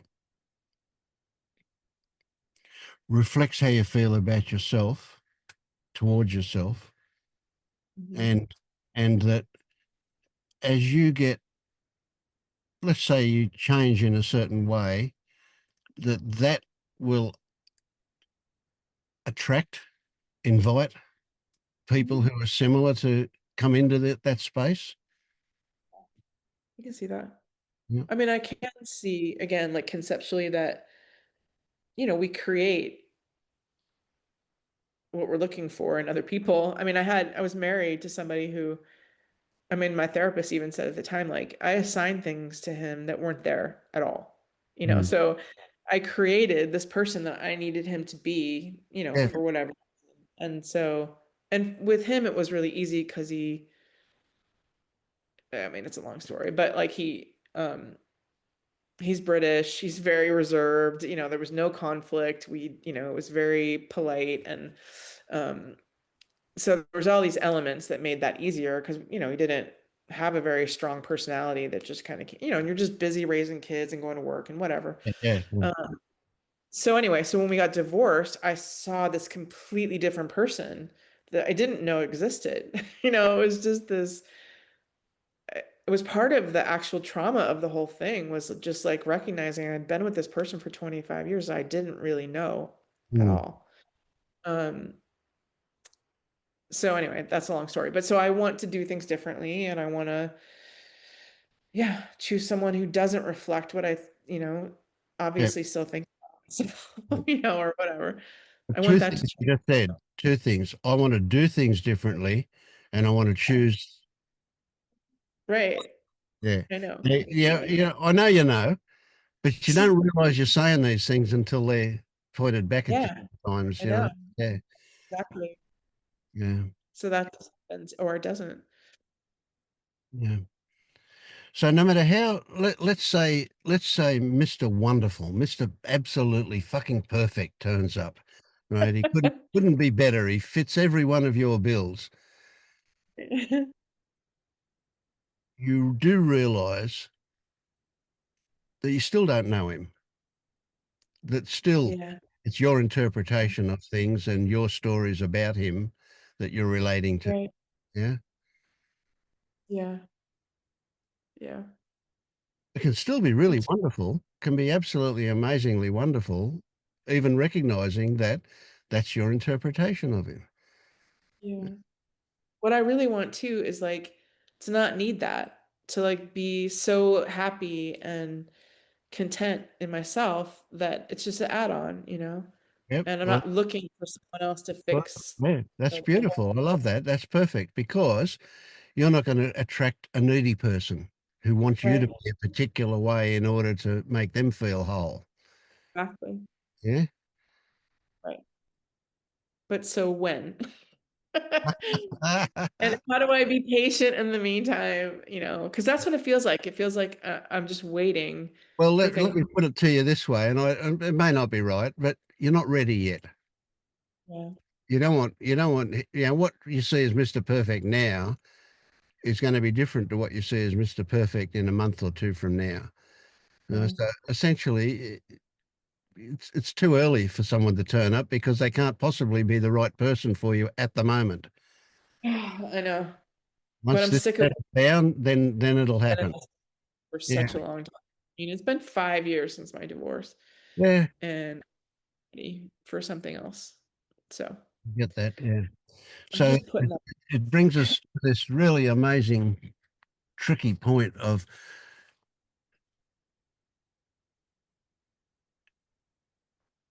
is it possible to be any other way than born alone, live alone, die alone? I don't know. Is it?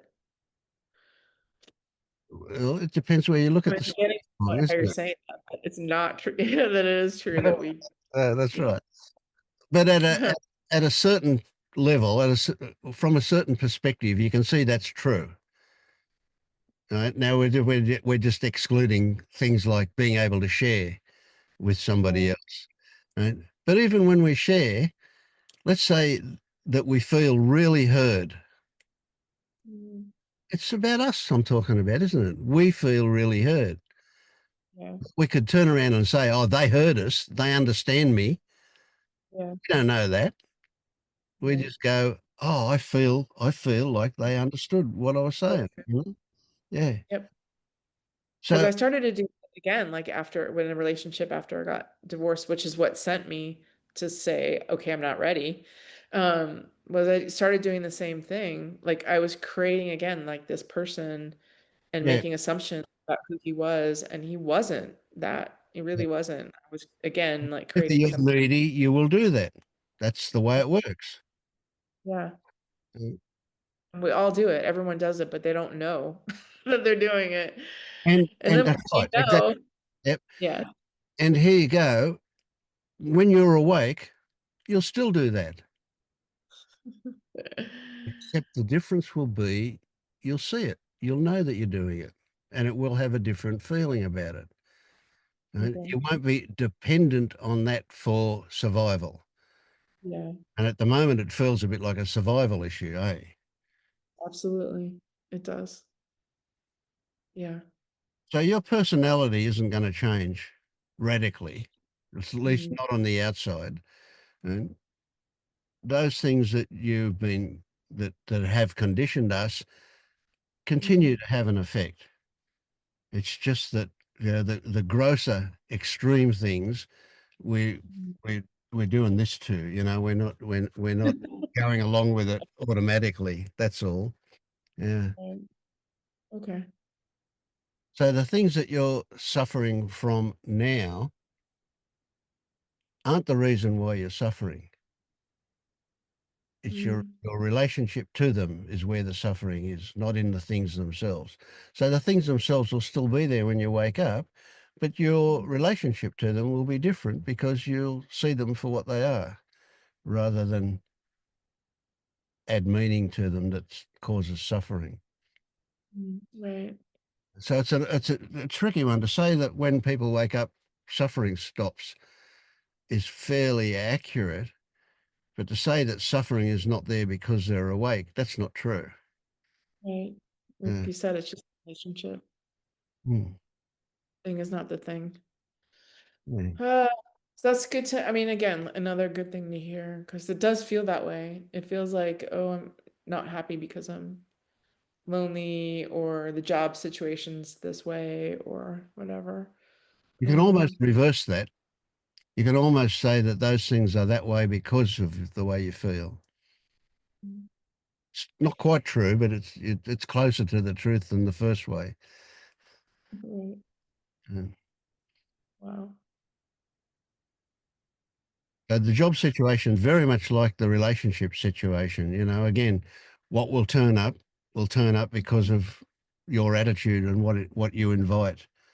kind of thing. You'll not notice the things that are irrelevant to you, but you'll notice what is right on for you. Mm. Mhm. Yeah, and that's really hard because then it's like, okay, well, what do I do about that? How do I change my, I mean, it does feel like there is trying, to do that, change that, whatever, but Mm. um And that's the fine. That's not to say, see, that's not to say that's wrong, because you saw it as feeling like trying. Mhm.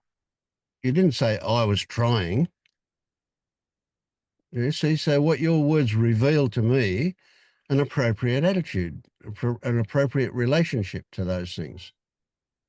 You see them Okay. as happening. So, I mean, if it feels like trying, fine. That doesn't mean it's trying. It just feels like trying. Right. There is a Okay. certain sensations that are attached to effort, right? Mhm. But the story of effort is something entirely different. Right. It's that what it feels like. What it feels like is what it feels like, and that's just our way of describing it. We can find other words to describe what it feels like that change the whole thing. Yeah. I'm wanting you to hear that you're closer than you think to this thing. Your thoughts are going to be the last one to come on board. Okay.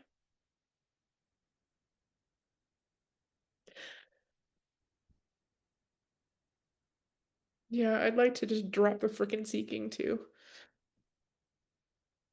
Well, again, you don't do that. I mean, it's a statement of the obvious, but seeking will drop when it's no longer relevant.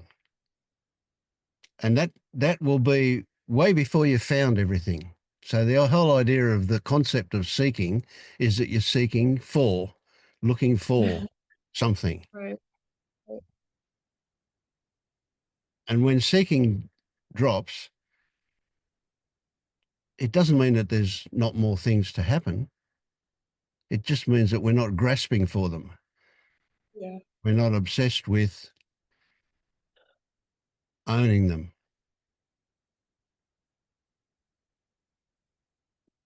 Yeah. Okay.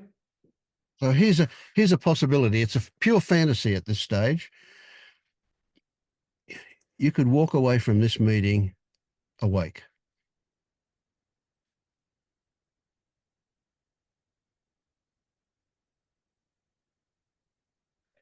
Let me put it another way.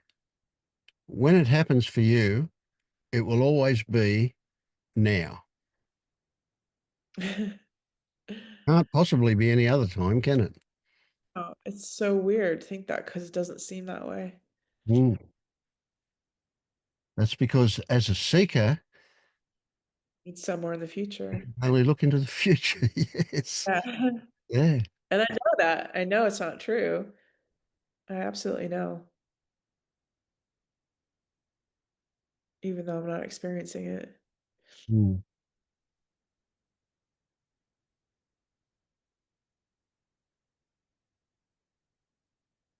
Mm. What about what about the what what weight do we put on familiarity or unfamiliarity? And so we imagine as a seeker, we imagine that what we're looking for is going to be unfamiliar when we get it. It'll be novel and new, and we'll know it that way. And this is part of the problem we often encounter, and that is that what we're looking for, you already experience enough for it to be familiar. And so consequently, we frequently will say, it can't be that because I've already got that and I'm looking for something Something else. Yeah. different. Yeah. Huh. Yeah, I mean, again, like I know that, like it's already here. It's what's looking through my eyes. It's, all the things that people say. And Well, that's a good Yeah. one. Let's go with that for a second. I like that. What's looking through my eyes?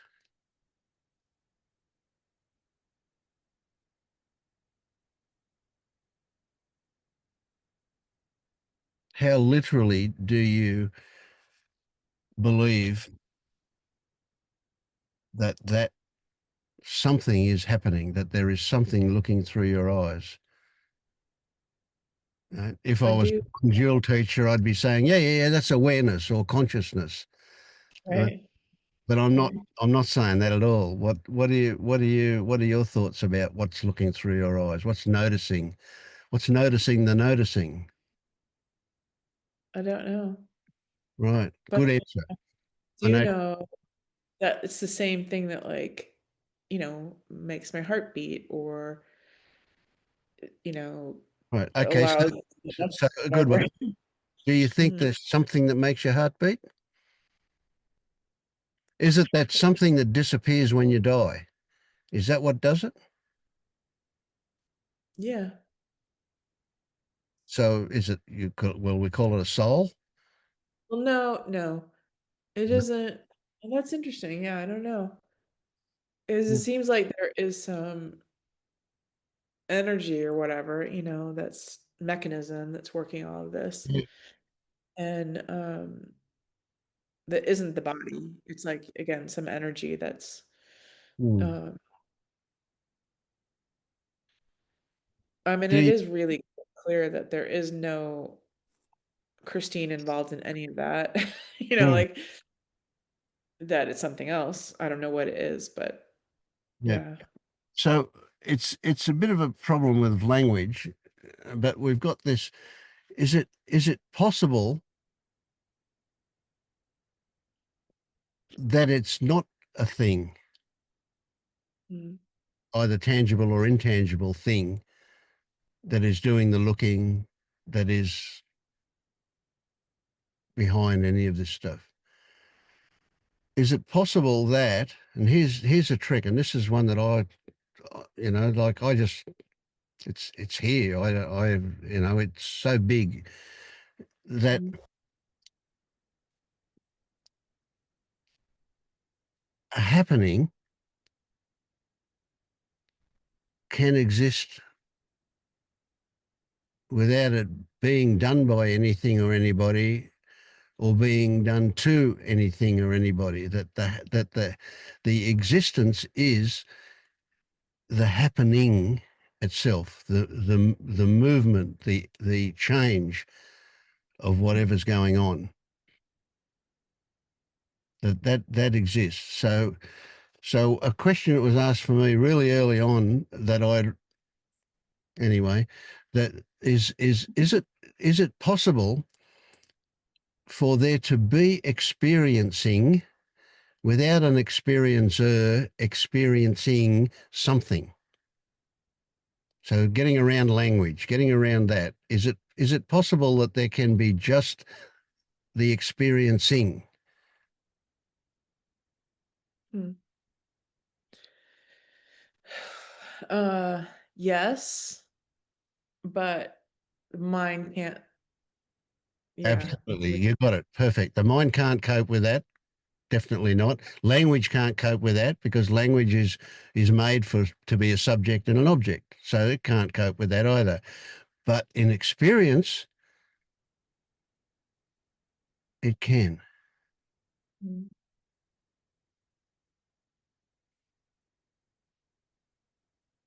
Yeah, there's definitely like something, a sense of something that knows that's true, but it can't, like thoughts can't No, get it there. can't get its mind around it. That's right. Yeah. Right, because the whole, I mean, I definitely understand or get the sense of, yeah, that something can happen without there being an experiencer.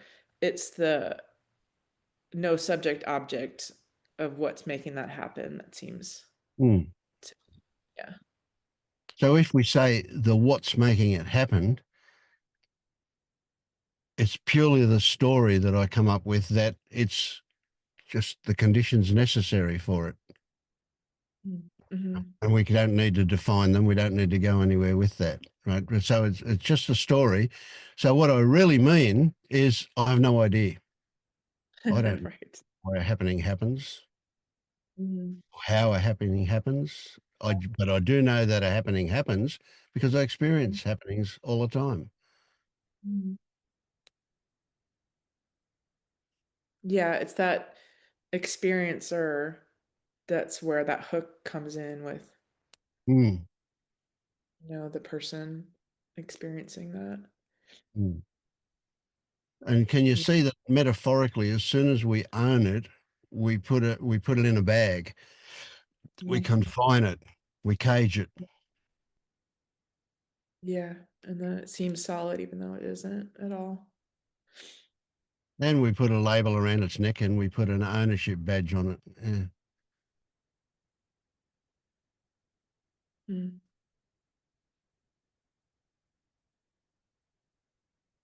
So when you look at the world now, you see just like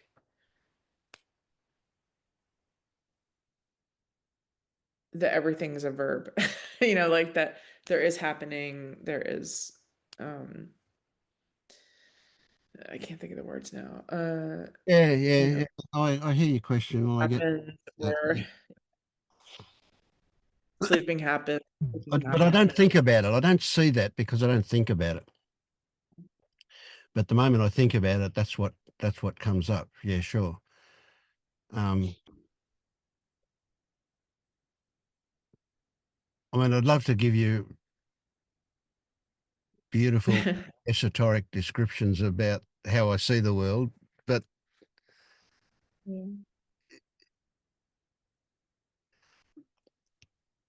if I can see I'm looking around now and I see what I see in front of me, and I don't see a thing until I focus on it. Then it becomes a thing. It becomes individual. But up until that point, I see. Well, I can't say what I see. It's like. But I mean, I'm just looking at the front of my garage, and I've got my printer over there, and then there's a shelf full of tools there, and there's a fridge, and there's some drawers and a ladder. Right now, what I did was when I told you about those things, I told you about the individual things that I'm seeing. But when I just look, I'm not seeing those as individuals unless I want them, unless I have a reason to split them out from what else is there and focus on them for some reason. So it's really almost impossible for me to describe to you what I see because language doesn't do it. Language, whatever. Even if I say, well, what I'm seeing is colors and shapes and forms, I mean, at a certain perspective, that's true. But I'm not experiencing colors and shapes and forms unless I think about that. I'm Yeah. just. So, so it's kind of weird, but I think you might get it that there's a kind of a feeling of objectivity which needs more to tell you about that one. Um, in the sense, it's there's a maybe a better way to put it is this. I was going to say a kind of a detachment, but it's not that either. Um,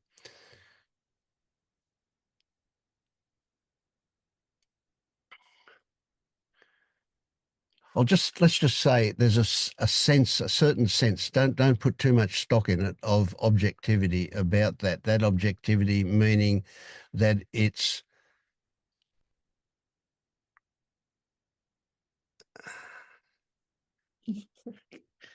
yeah, it's out there. That's not right either. Um, but where I'm leading to with that, let's just follow through. Let's leave it at that for the second. I can come back to it. But that sense of objectivity also applies to my thoughts and my feelings and this organism and what goes on inside here.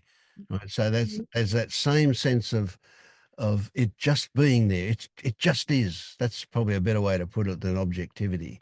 It just is. None of it is owned. None of it. There's no relationship. There you go. There's no relationship to it. Well, there is a relationship, but there's no relationship of ownership towards it, kind of thing. It just is. It's just in my experience. Oh, this gets really tricky to try and describe this stuff. Yeah. Oh, that makes sense. I mean, I can get a sense of that, even though I'm not experiencing it, where it's not Vince experiencing it. It's just life seeing it through Yeah. your. Yeah. So even to say, this is getting really, really woo-woo-ish stuff here. Even to say it's here is not right, because here is wherever I am, so it moves with me, kind of thing. Yeah. Although I'm not doing the moving and it's not moving around. I don't know. Yeah. Anyway, it's. All right. Huh. Yeah. Partly what why I imagine why I'm telling you these things is just to tell you that the complexity and subtlety of it is infinite, and it's just so tricky, and language doesn't even get close to the beginning of it. So it's like, yeah. Mm. But maybe I've given you a sense of flavor about it. Yeah. Yeah, definitely. No, that's great. Yeah, because that's kind of how it seems, again, like the story of waking up, where, yeah, like the character just drops out of the equation. Hmm. More or less, and in and out, You in and still out. have Yeah. that, like, right? I don't know. Like, you still seems like Vince is there, or you have this access to it, but it I can doesn't. adopt that perspective for sure. Yeah. Yeah. Mm. And if I do, it's generally for practical reasons more than because it's not because I believe that that perspective is actual. It's just convenient at the moment. Mm. Now, one thing I want to point out to you is that for you to even get a flavour of what I'm talking about, because that was really blah blah blah.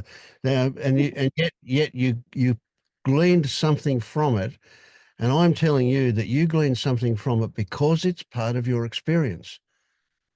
Even if you can't isolate it and stand it up and shake hands with it, you know what I mean? Yeah. That's why I'm saying you're closer than you think. If you weren't, you'd just be making faces at what I just said. You wouldn't be picking it up at all. Yeah. No, it's almost like I mean, obviously I can't see it, so I have no idea. But yeah, whatever. I get it. Mm. On some level, something does. Mm. Thank you for sharing that, though. It's great. You're welcome.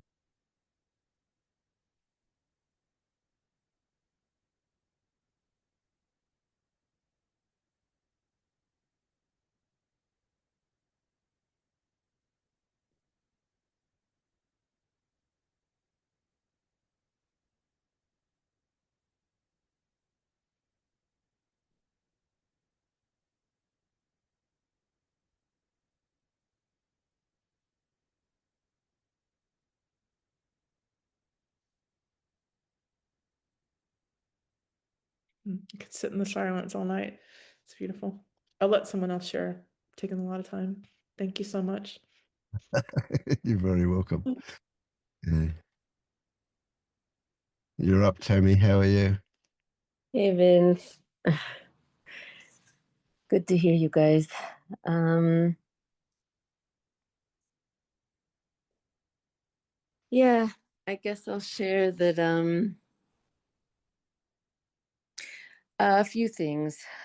There were some family events and stuff, and just a lot of seeing of patterns, feeling very alone in it, feeling like yeah, just feeling like I'm in a different world. And but then yeah, going into maybe some of the stuff that we spoke about, or just being kind of aware of it, and going into the body a little bit, and just the day went how it went. And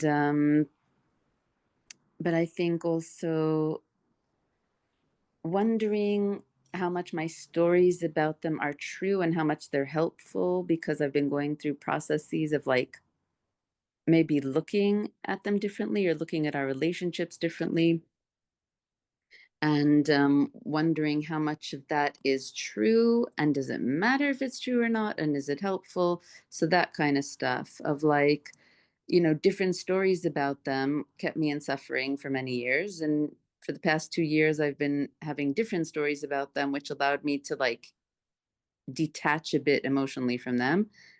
And now encountering someone else who has those kind of stories, but even slightly darker or more difficult about them. And so, is that going to be helpful for me or keep me in like darker views about humanity and things that I see, like ascribing um, not great motives? Whereas before, my stories might have been like, well, it's just me. I'm very sensitive, benefit of the doubt.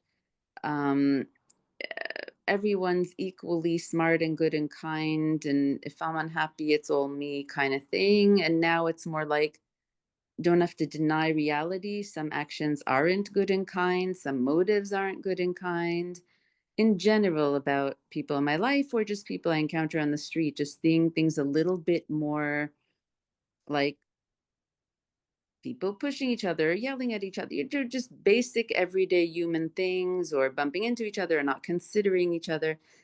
And just seeing everything and the narration about it. And I'm not sure if I'm seeing more clearly, or if this is just a different perspective, or if it's more true than trying to fix everything and blaming myself. I don't know if any of this is making any sense, but just wondering about,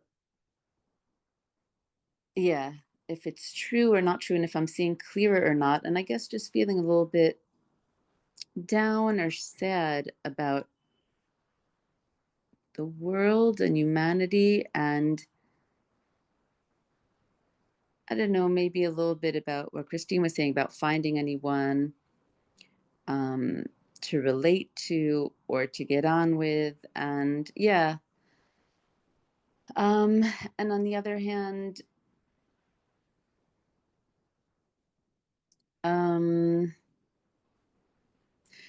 in other words, just not going as crazy with these things, being able to come back into my body and see and wonder about all this stuff and just see it all happening. But it didn't have a very happy flavor. On the other hand, I was able to, when I left, go back, in other words, not carry it with me as much. Um, but still, I think just a little bit of maybe sadness. I will say after our last talk, I was really in a different place, feeling very, very calm about things. And I think that lasted until so much time with family, and then just so much of this stuff comes up all the time, and looking at it and seeing it in different lights, and also maybe taking different actions, like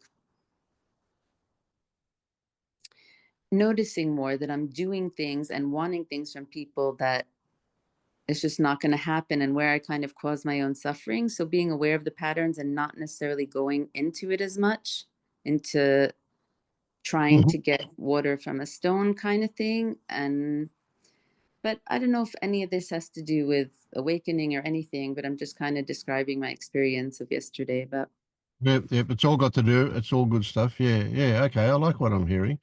Yeah. So it sounds like, would this be an accurate way to describe what you're telling me? It sounds like there's been a slight shift in objectivity towards what goes on in your life. You're seeing it almost from the outside rather than being swept away by the content. Would that be accurate?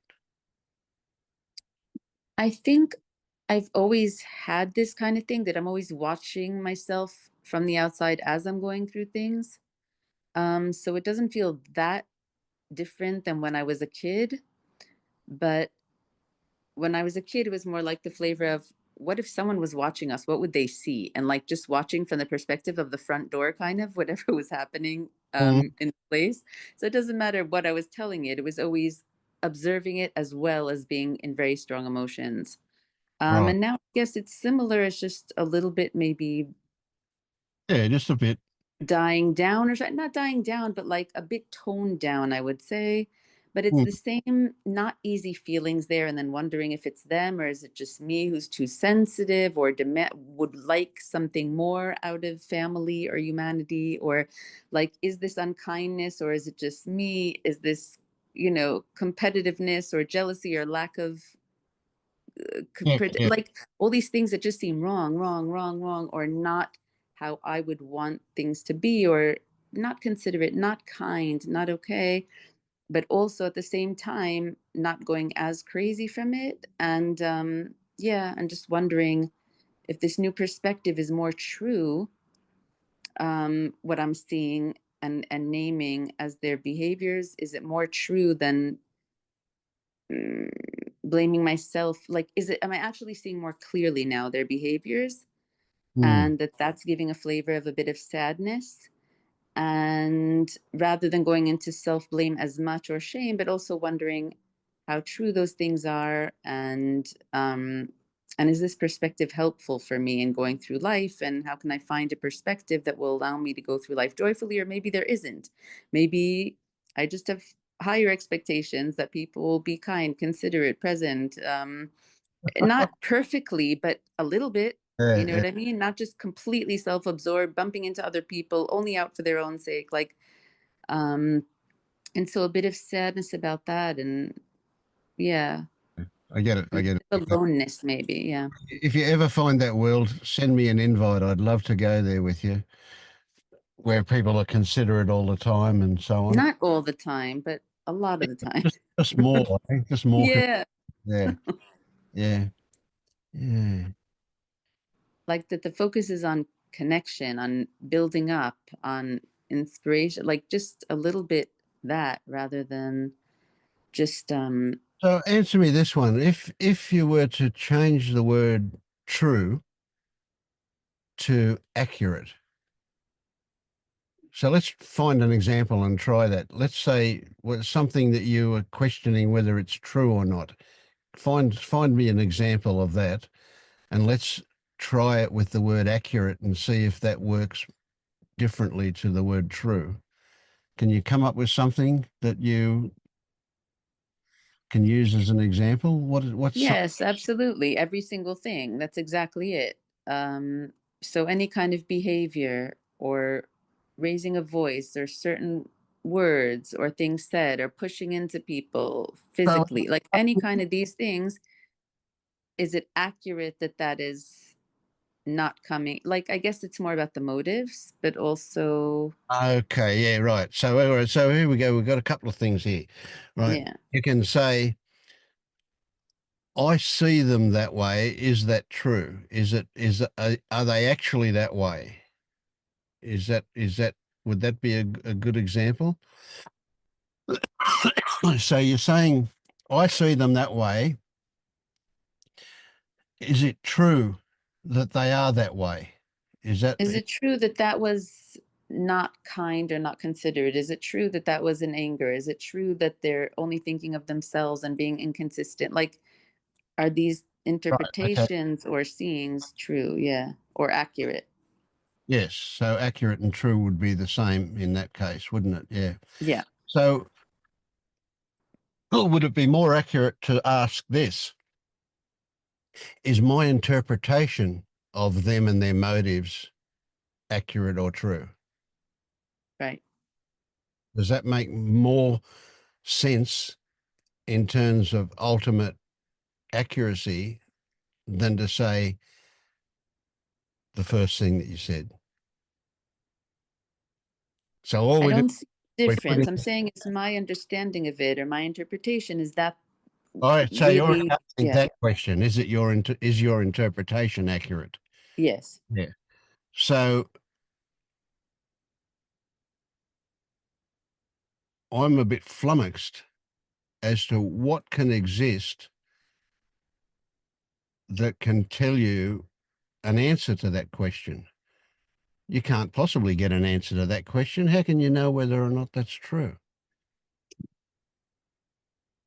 Well, I guess that's why I've been wondering it my whole life, because there's nothing that could give me a satisfactory answer. But No. Okay, so here we go. We've got this. We've got an interpretation of somebody's motives, and we recognise that it's our interpretation, and we're wanting to know whether our interpretation is accurate or not, but we can't possibly know.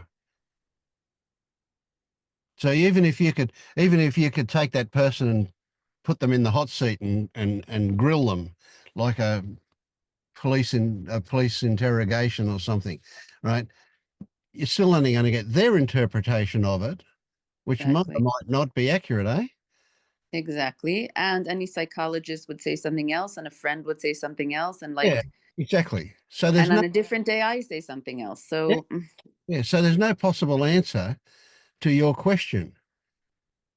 No possible satisfactory answer to your question, is there?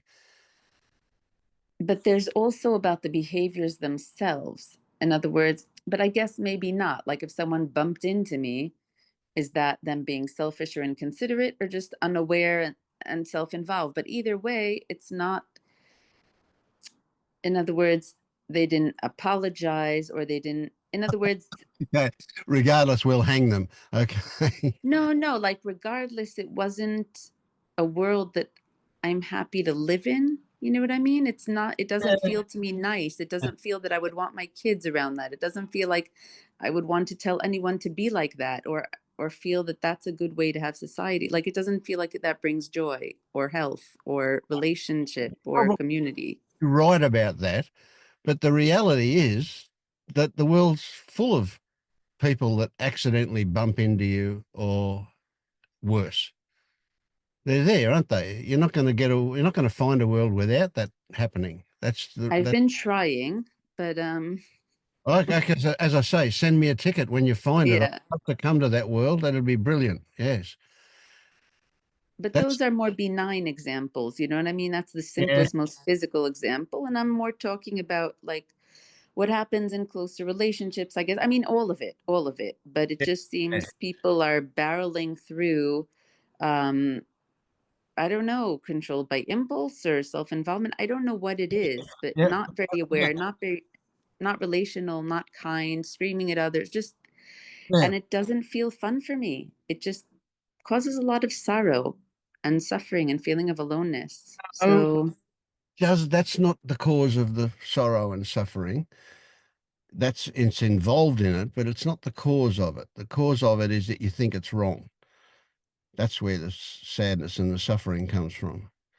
To think it shouldn't happen. That's where the suffering comes from. Right. So I can say to you, somebody bumped into me. Did somebody bump into me? I can't even remember if somebody bumped into me as long as I can remember. But did I get ignored by people? I can't remember that either. Did somebody speak to me harshly? Well, I don't remember that either. Um, so what I'm trying to get at is what I'm trying to say to you is you made those things special, and I don't.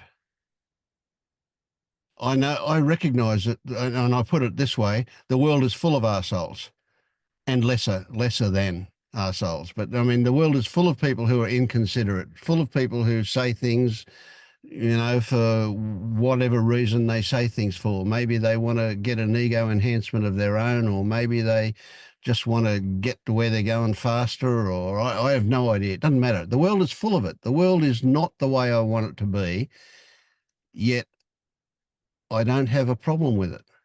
Why do I not have a problem with it and you do have a problem with it? Is it because you think that your idea of how it could be could actually happen? See, I don't think that could actually happen in my mind. People are never going to get that good. You're always going to get self-involved people. The world is full of, oh God, we were talking about a friend. My wife and I and the people we went to lunch with today who are friends, we've got another friend and she's a lovely lady.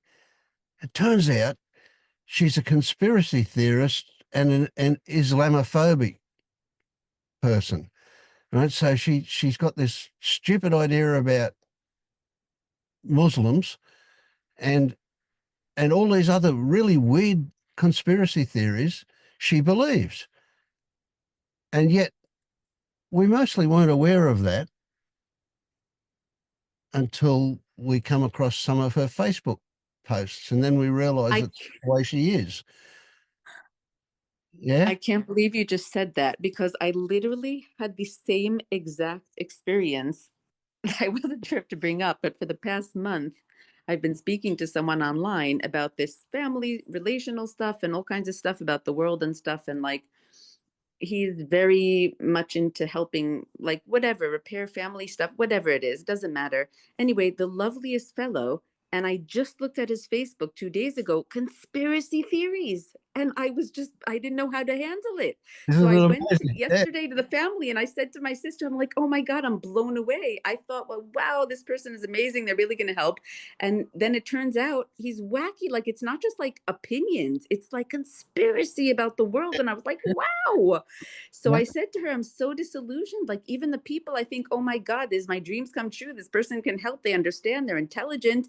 And it's like, they're wacky in some respect. And I'm just like, is there no one that can be like an authority to help me out of this? Like, how can I ever get better? I don't know. It's like pretty wild. I can't believe you just said that. Anyway, that Yeah. was just, It's amazing wow. synchronicity, isn't it? Yeah. Yes. But what I'm saying is that even though I now know this stuff about this person, my experience of her is that she's a lovely person. Right. Right. So what I've got this problem of reconciling these two stories about her. The stories that have in direct experience with her are always good. But when I see a Facebook page, she's a hateful person. Now, is it that she doesn't feel that way towards me or my wife? Whatever. I don't know.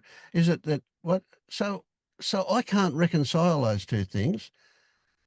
But I'm not going to make a decision based on the bit I didn't like.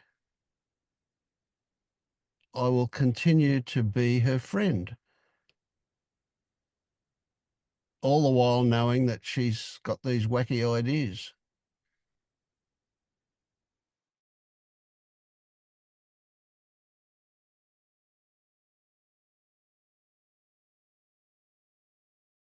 The world is full of people like that, and we can't fix them. We can feel compassion towards them, but we better keep